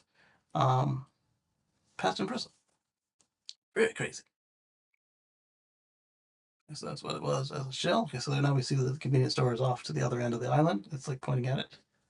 And that other food might be part of them as well. Might not. There it is. Yeah. Okay, so the other thing closed. So I wonder if it's also like a service center or something. So that whole complex was the shell. Because the food mart is gone. That other building lost the signage. And then all the shell yellow got turned into Tesla black and white. And yeah, we can definitely see for sure that these are V4 cabinets now. They're too tall to be anything else. Neato. Because you can't rely on dead dinosaurs forever. This is true. Future's now, old man.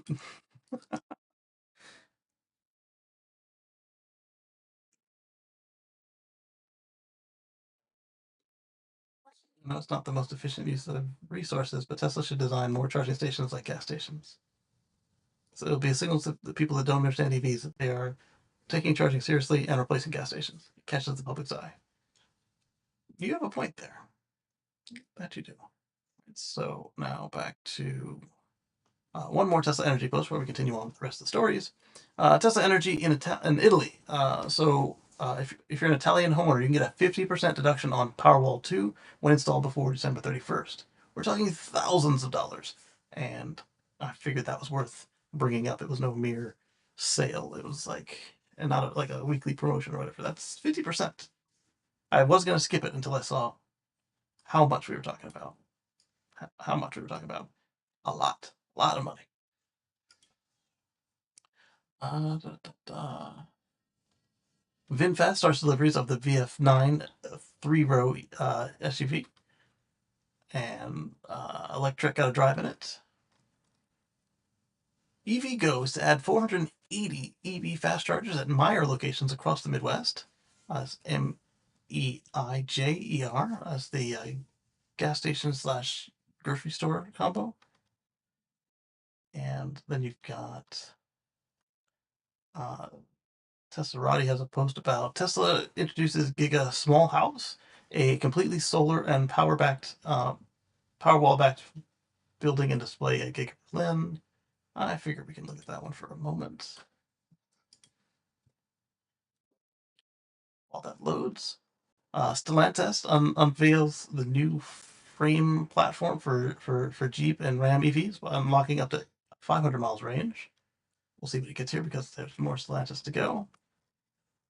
Uh, and my response to this one was, I can't say I'm surprised.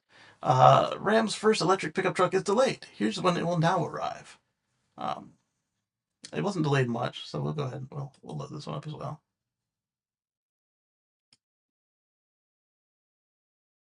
And then while that loads, we'll have to click it again to actually see the article. Tesla introduces Giga Small House. Let's click in there, and while that's loading, we will click and see about the RAM. Because the RAM charger is something that I was interested in, and that it is still a plug-in hybrid, but the reasoning makes more sense to me on the manufacturing side. On the consumer side, like I said, if it works for you, don't feel ashamed of the fact that I don't like plug-in hybrids. Don't let that stop you from getting a plug-in hybrid if it works for you. Uh, so this is a part of Giga Berlin. Features a small dedicated facility that's only powered by solar and the company's home battery. On Tuesday, Tesla X account said that the so-called Giga Small House, which is a building and display exhibit at Giga Berlin, is powered only by the sun and Powerwall 3. The building is a room featuring a Model Y informational wall display detailing the Powerwall's capabilities, a ton of bright lighting to help make the company's point. Nice. Pretty cool. What if it's the single Powerwall is doing all that? Because if it's just lighting and maybe a little bit of data, then that makes it even easier to show off. The wall display features the Tesla Powerwall 3 and gateway, along with the following text about the hardware and the exhibit translated into English from German. The Powerwall is a compact power storage unit that stores solar power or even grid power. Stores solar power or grid power. This power can be used to power devices in your home, day and night, even during power outages. Customizable power management features allow you to use your stored power for backup, to reduce your electricity bill, and more. If your solar system generates more electricity than you need, you can store the extra power in the Powerwall for later use, and the Powerwall can also charge itself from the public power grid when electricity prices are low. Use electricity cleverly. Your stored power is always available day and night during a power outage. One Powerwall can power your entire home, including heating, air conditioning, and other major appliances. This is true, but with the way I use power, I'd want two um, of the new Powerwall 3s, and then extra batteries, just to make sure I actually make it through the night.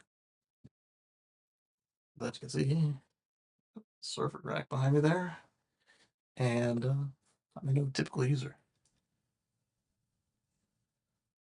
Powerwall can optimize stored electricity based on your usage history and weather forecasts, and dynamic electricity rates to power your home more efficiently during the day and night. And thanks to the fully integrated solar power inverter, the Powerwall can efficiently store your solar power and convert it into alternating current for your household, suitable for all conditions, thanks to the innovative thermal management for installation outdoors or in buildings. The remainder of the text is out of view in the photo that Tesla posted, although it continues on detailing the system's use as an emergency power supply, the Tesla app, and presumably more. The story will be updated in the future with the full text when it emerges. So it's just kind of like a instead of just having it on the wall like they have in many of the Tesla stores and galleries, it's actually demonstrating. What did the protesters have to say about this? Are they at BMW and Merck too? I will say they are at VW, gluing themselves to the floor. So some of them are strong on their principle, whatever it happens to be. But open protesters enjoy the plastic-filled lives with plastic shanty tree houses. It's gonna be an interesting winter. Um, some were busy gluing.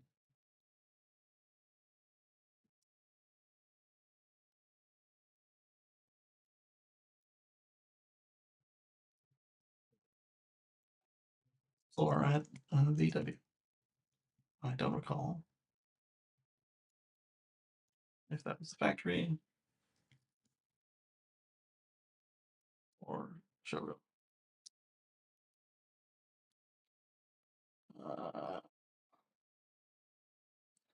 they haven't received their orders from Fossil HQ yet. Another language. Powerwall 3 specifications. Good question. That reserves, okay, yeah. Grid in the US, Scandinavian countries are the same, just like NAX versus Type 2 combo. I think that they're just universal with the Powerwall, though. The voltage is covered, but I'm only seeing 60 hertz, and you probably have 50 hertz. They have a 50 hertz Powerwall. They have in England, so you're good on the Powerwall 3. Uh, model number model number may change with that grid. One 220 to 240 volts AC. So this is definitely the US and Japanese model. The Japanese model will actually go down to 100 because you guys have weird power there too. Grid type is split phase, frequency is 60. Yeah, so that's the American model, but they have yes, in EU is 230 and 50, and yes, they do have a EU compatible Powerwall 3 and 2.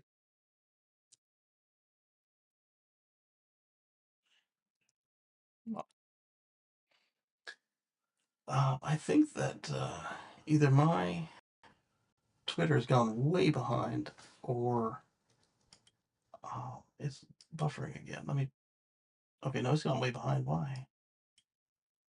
How live is live for you guys? Oh, well, the audio's working. Okay, so it's just me. Something made my screen hitch and not necessarily that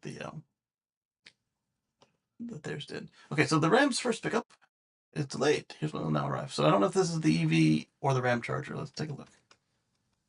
The all-electric Ram Rev will not launch at the end of 2024 as expected. Yeah. Will now launch in 2025 and should outperform all competitors. We'll see. Launching on the Stella frame. Tavros confirmed that Rams pickup launch the first half of 25. Okay, that's not too much of a delay. Facing a very significant amount of workload. You want to be prudent. Yeah, I'd rather you test it than put it out and then it'd be broken.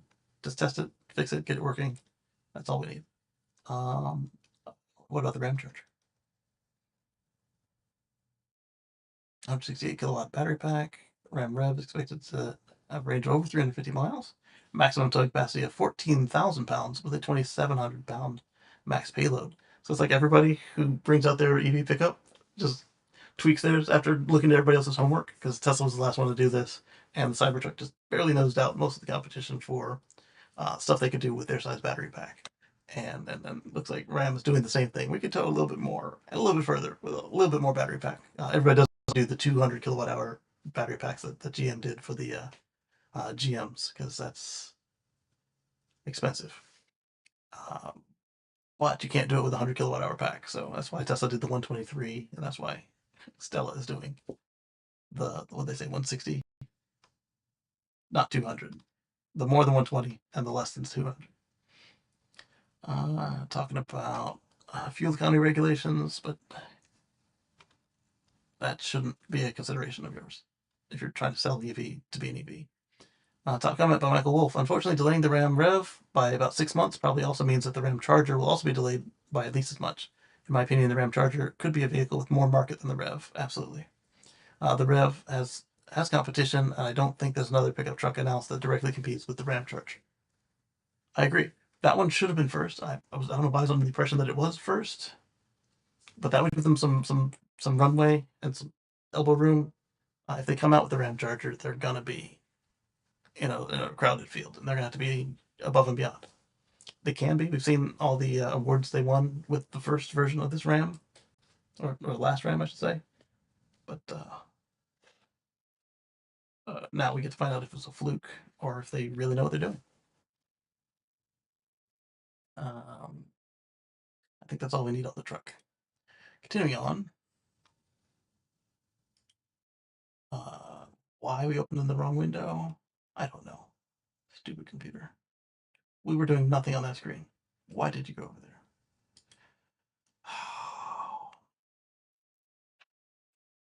Now that we're on the correct screen. Yeah, we were literally scrolling and clicking in the other one. Stupid machine. Atlanta Fire Rescue adds a Rivian EV to enhance their emergency response. I just want to share the picture of the Rivian and fire engine red. And then we've got two posts from Drive Tesla Canada about the Cybertruck and PowerShare. Starting with, hopefully I got them in the right order. That's the reason I pasted them the way I did. Okay, no, that was about the Giga House. And that's with Tesserati, so that's not right at all. Did you do what I said? No, you just pasted it. Drive Tesla Canada says that Spinning. Spinning, spinning. Did I do that wrong? Doesn't even match either the article numbers. Stand by. Oh, you know what? I wonder if it's got the text right, but the link wrong. I did have a couple times where it's trying to be helpful and it wasn't working. And that post doesn't exist. Fine. We just saw a test by a post by Tesla's AI boss. I wanted to look at it now. Breaking: Tesla Power Share is now available for Cybertruck owners in Canada. Good news. We're happy to inform you that blah blah blah. And good morning. We're happy to inform you. The other one was just an article from Drive Tesla Canada saying that it was coming soon. Now,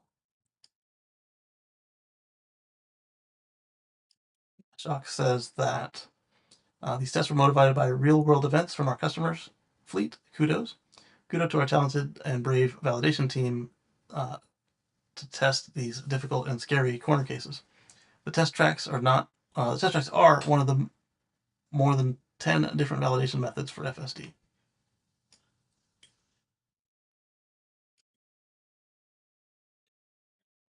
Do what I wanted to do. I was going to make it bigger. All right, so this is test track, he says. Vehicle backs out. Oh, first cut in occluded.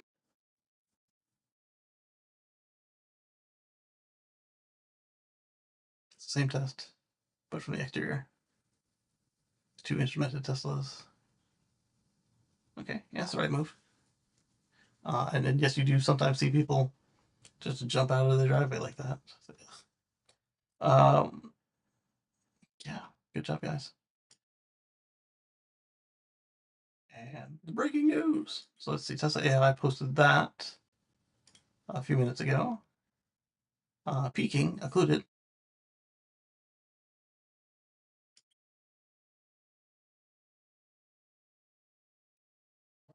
That was more than a peak. That was a jump out. And my car's tried that a few times with a non-Tesla as the other car. It's dangerous. I've either stopped it or gunned it to make it go faster or to, hey, don't do that. A left turn cut in.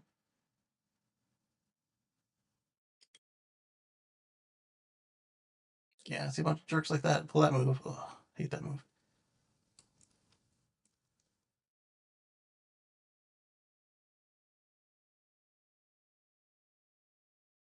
So the way it was done, I can say yes, they definitely did pull that from the data they captured in the field.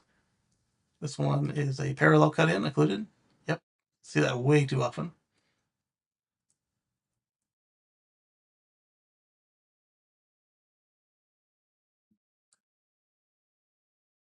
Uh, for oncoming driver override or during overtake. Sorry, yield for oncoming during overtake. Yeah, mine does this sometimes. Like there's a trash can, a trash truck, or a mail truck. It will go around them, uh, but sometimes there's other traffic coming first, and it doesn't feel as scary as some of those other ones they've showed us so far. It's like it sees it, you see it, no big deal. Stop sign during right of way violator. Yeah, that happens all the time as well. One I'd like them to get rid of is there's a security system vendor that has what looks like a large stop sign to the car in the middle of the freeway near my dad's house, and it's not a stop sign. Don't stop on the freeway. So it should be his turn, and this guy steals it. Huh. Door opening during overtake, also not fun. What? It does the right thing. I had one like that earlier, and I was afraid that it wasn't going to do the right thing, but she was out of the way before it needed to intervene or I needed to take over. Right turn, harsh braking. Oh, I hate this. Oh, all the time they hear the chime if you don't hear my audio. All the time the it happens the most in Savannah when I'm in one of Tesla's cars, like one that they own. Um, this is a Florida thing as well, but the way that Georgia does it is much worse than the way that Florida does it. And that's how Georgia does it right there. The signal goes on, then they slow down and stop. Florida, the signal's been on for a minute, so you can decide what you're going to do, and then they stop. Uh, and the person behind you is oblivious, and like, it does not feel good to be in that situation. Left turn across path. I have way too many of these as it is on my own with these people with main character syndrome. Uh, they don't have the right of way. They're going to just cut left across you. Uh, and if you're not paying attention, they think that they'll tag you with it. Except that I've got dash cams. Cut out to static cone. Oh, I had one of these yesterday. There was just a wheel liner that was just happened to be in the road, and I did that. And then the people behind me were surprised because we were in the left lane. And there was a truck beside me, and it wasn't one of the normal blind spot riders. It was a big old truck, and I had to ditch left or hit the obstruction. So I ditched left, and the people behind me were unprepared. Dynamic debris. I dropped cone. Oh, that person kicked the cone, and the car handled it well. And wait a minute, one thing I didn't realize was the second car was the car they were testing. So the human cuts out, and then autopilot cuts out. Okay, yes, cool. And then the dropped cone, the autopilot, I say autopilot, the FSD went around the obstacle, but very slowly. U-turn cut in included. I hate those as well. Somebody just like people just like want to just kill you. Not I want to kill them, but they try to kill you with just their selfish maneuvers. This one is not as selfish. This is a very hard one. It exists and it sucks. And whoever designed that road, ooh, there's probably a mirror, a convex mirror opposite that turn that the person should have been looking at, and that they were not. That might be it there to the left. Nope, that's a tree. But either way, something has been done wrong if it's that close. There's supposed to be a way to detect that there's a person trying to do stuff there. High speed cut out to stationary vehicle. I have this happen all the time. Zoop, and there's somebody just there stuck. So you hear the do do do, and yep, perfect.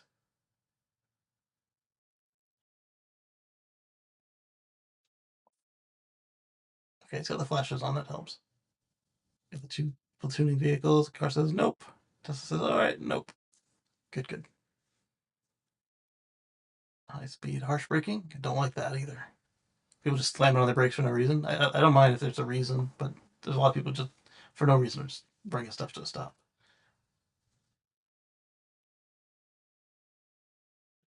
And the car gives them a longer following distance after that on these later versions, which is smart because if they slammed on the brakes for no reason before, they are probably going to do it again.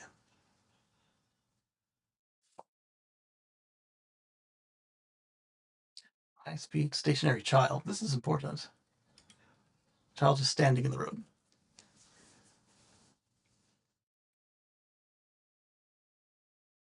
Good move. And then the one across seems to have stopped because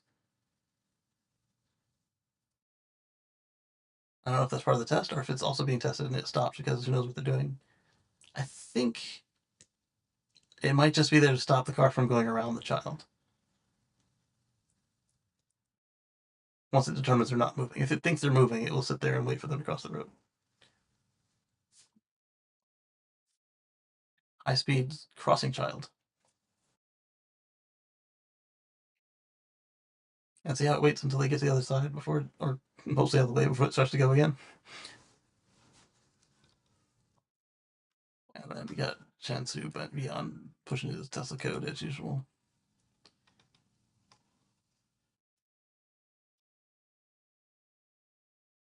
This post was deleted by the author. I think that was the case of Tesla did that. No, because it was hidden by the not deleted. All right, so that's the end of their chain there. Thank you, Ashok, for sharing this with us. That was informative. All right, so we talked about PowerShare going to Canada, and then we saw PowerShare come to Canada. Meet the new 2026 Genesis GV70.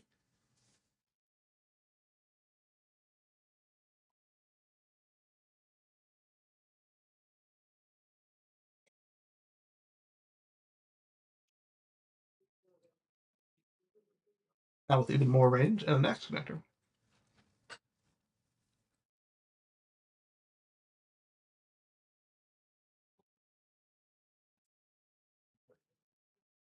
So it came out 3 years ago. It was the most popular Genesis in North America.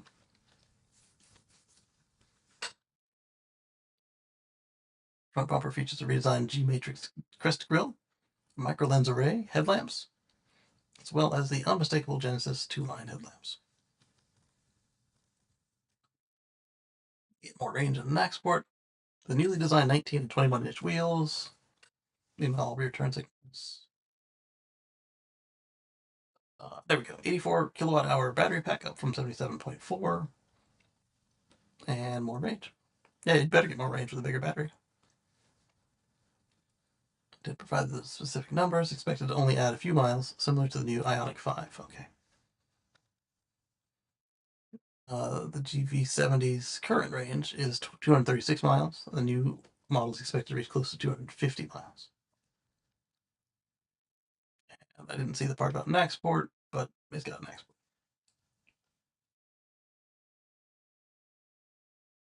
All right, we did Tesla charging.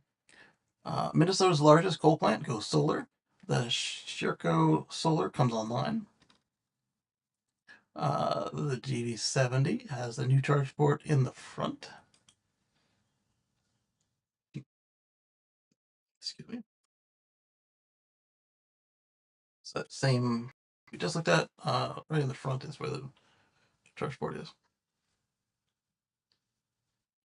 It works. I thought it odd that they had a cover over the charge port, but if it's in the front, they might need the cover to help with the water ingress. It's virtually maintenance free, traps brake dust, and it's better for the environment and promises to eliminate brake feed. Just really. So they have a basically a central brake inside the motor.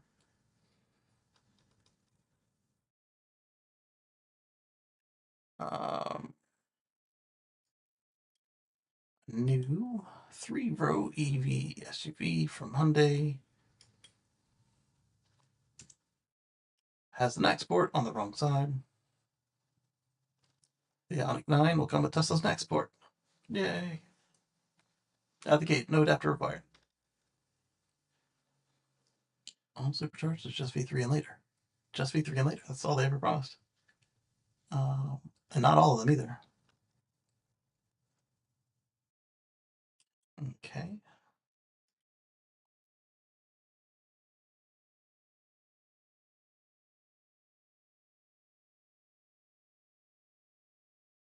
Honda built a demonstration production line to figure out how to make affordable, high-density, solid-state batteries for EVs and everything else. And we'll talk more about it when it comes to pass. The Actually Smart Summit is rolling out beyond North America with 2024.44.3 software update. It's unclear whether this feature requires FSD or just EAP. It just requires EAP. That's a part. Smart Summit is a part of Enhanced Autopilot. Nissan finally gets guest access. Gets access to the supercharger network. It can charge at 17,800 superchargers throughout North America, according to a Tesla release on their website. And then, whoops, update. In a statement to Drive Tesla Canada, Nissan said that Tesla's website is incorrect and that the ARIA drivers do not yet have access to the supercharger network, but it still anticipates it's coming before the end of the year. Tesla has since updated their website to reflect this. So Nissan was there, and now it's just coming soon again. So what probably happened is Nissan missed a date and didn't tell Tesla ahead of time, and so Tesla rolled with it, and the software update wasn't ready yet, so they had to walk it back. Uh, More charging.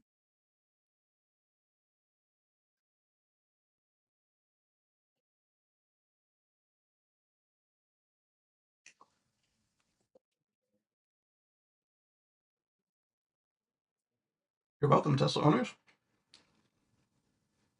Kia just moved its charging port.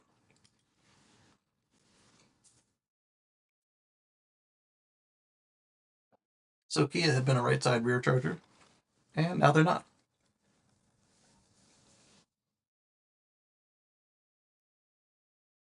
Kia unveiled the 2025 EV6 on Thursday, and the big update is that the EV now comes equipped with the Max connector from the factory, followed by moving the port to the other side of the vehicle, which should help drivers more easily access the supercharger starting next year. So hopefully, this also applies to its sibling, the Ioniq 5. And I don't know if they have a Genesis that small. Not that it's a small vehicle by any means, it's like Model Y sized. Hopefully, that Genesis also sees a move. Part of a wider refresh on the EV6 on Thursday. 2025 model gets a new mug, more range, and perhaps more importantly, a Tesla style plug. There it is, on the correct side, the correct port. Interesting that this one is very square. Most of the others are a little more sculpted, like Teslas are, but this is also kind of a last minute move for them.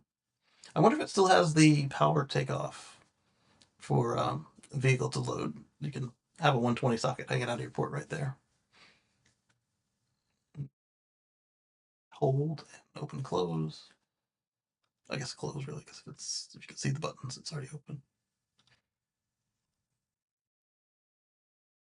So on this new Kia EV6, you get new exterior styling and interior styling, the NACS connector and charging port with the port moved to the left rear fender, the bigger battery with 3% more range, up to 319 miles, a larger 12.3-inch screen, 350 kilowatts fast charging, up from whatever it had before, but fast, 641 horsepower, improved steering response, extra sound deadening materials and strengthened frame, higher 2,700-pound towing capacity, and faster operating system. And the car is now 0.6 inches longer and is built in the US to qualify for the EV tax credit. Deliveries start the first half of 2025. There we go. The EV9 we talked about a little bit already gets a native next port with virtual gear shifts. A la the Ioniq N. If that's your thing, it's going to be more fun to drive for you because that's something you're into. One of the US's first solar peaker plants with Tesla Megapacks just came online. Elon's showing us a picture of a boring proof rock, I suppose. Let's copy a link. Paste and go. Um, Undergoing final checks, yeah, Proof Rock 3 on the monster. Once complete, Proof Rock 3 will launch directly into the ground and start digging. Zero civil site prep needed. This is huge. It'll save a lot of time. So the new tunnel boring machine is designed by the boring company engineers and can immediately start digging a tunnel anywhere with no prior site prep. This is really a big deal. It is. I mean, uh, reminds me of the TVMs in the Ninja Turtles commercial cartoons from they were commercials too. Ninja Turtle cartoons from the '90s, where Bebop and Rocksteady they had their little cone in the front, and it didn't have site prep required. Just start digging and going everywhere. Uh, Now I'm gonna go look it up. TM and T uh,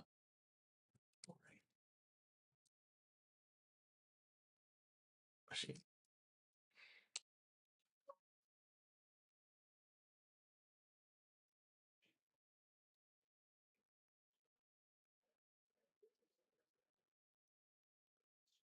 this thing right here.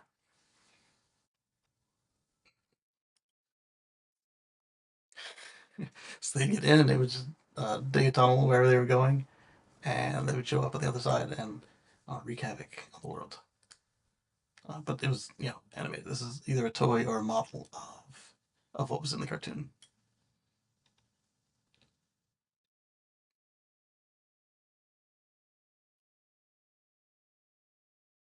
I told you it was a commercial as a disguised as a cartoon. Look at all these toys. There's a commercialized version of what was going on there. It looks more like it came from the movie or something. Now that the sun is setting, I didn't even check to see where we were on power. Well, I did not check. We can't check because the application quits. Let me check on the phone real quick before all the daylight's gone. I'm sitting here with a full battery.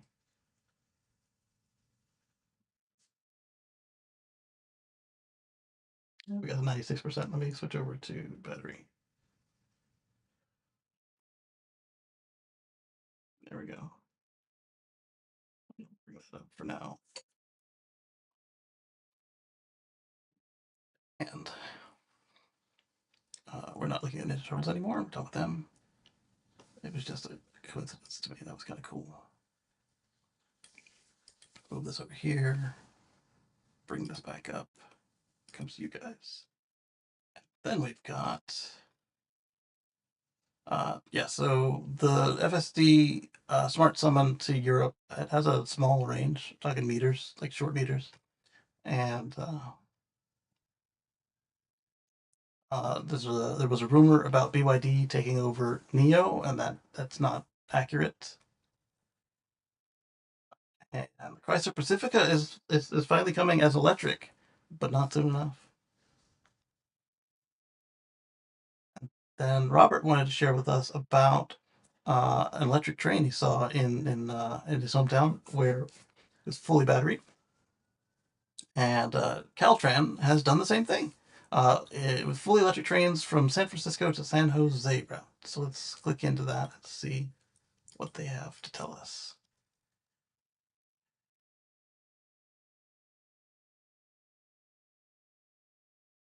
All right.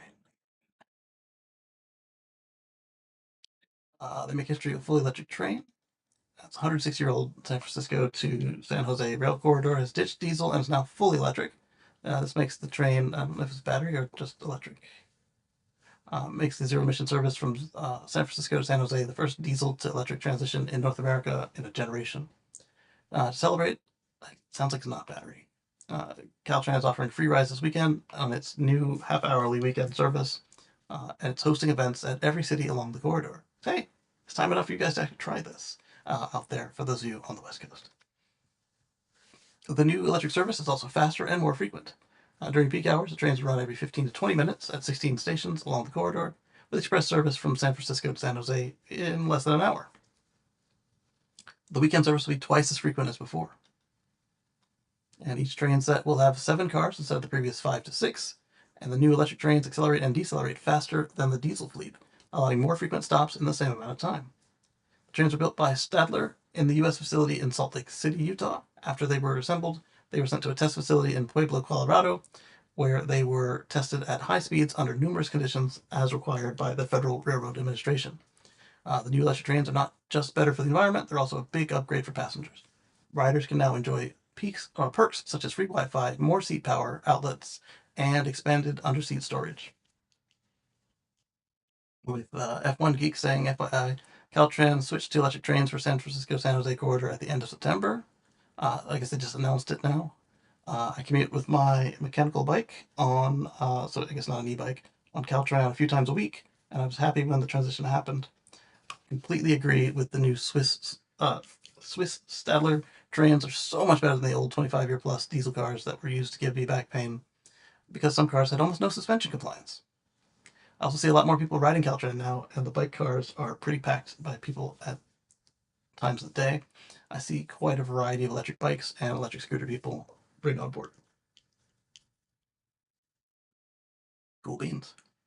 moving on, we've got Kyle is showing us that the Rivian Gen 2 vehicle is the first vehicle to support adaptive driving beam through matrix headlight in the US. So they beat Tesla to it. And Mercedes and everybody else who's got this. It was approved with the IRA funds, and then there was just more stuff that had to be done. You can see that the lights are, the pixels are dimming out because there's cars over there, so that you can leave the high beams on without um, blinding the oncoming drivers, and you can still get to enjoy the effects of high beams.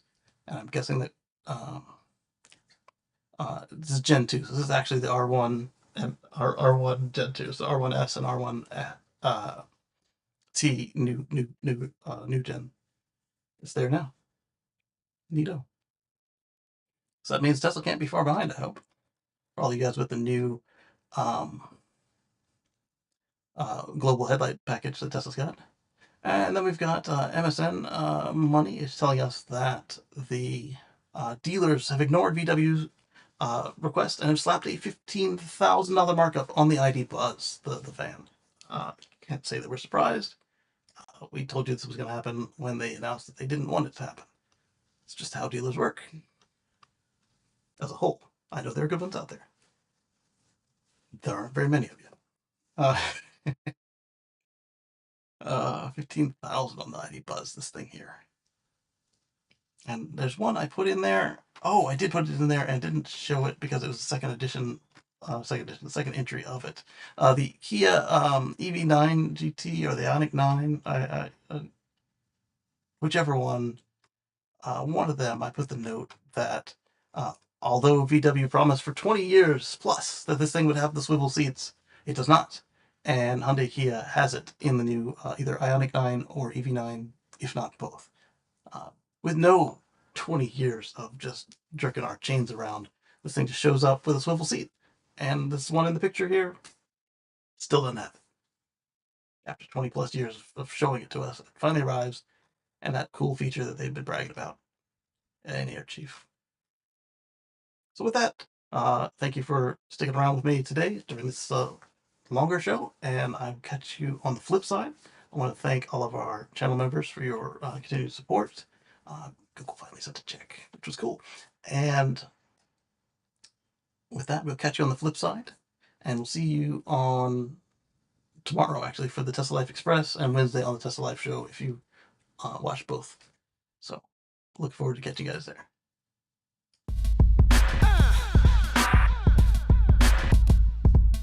Ethan says there's a spider on my head, and Robert says, like the Thunderbirds.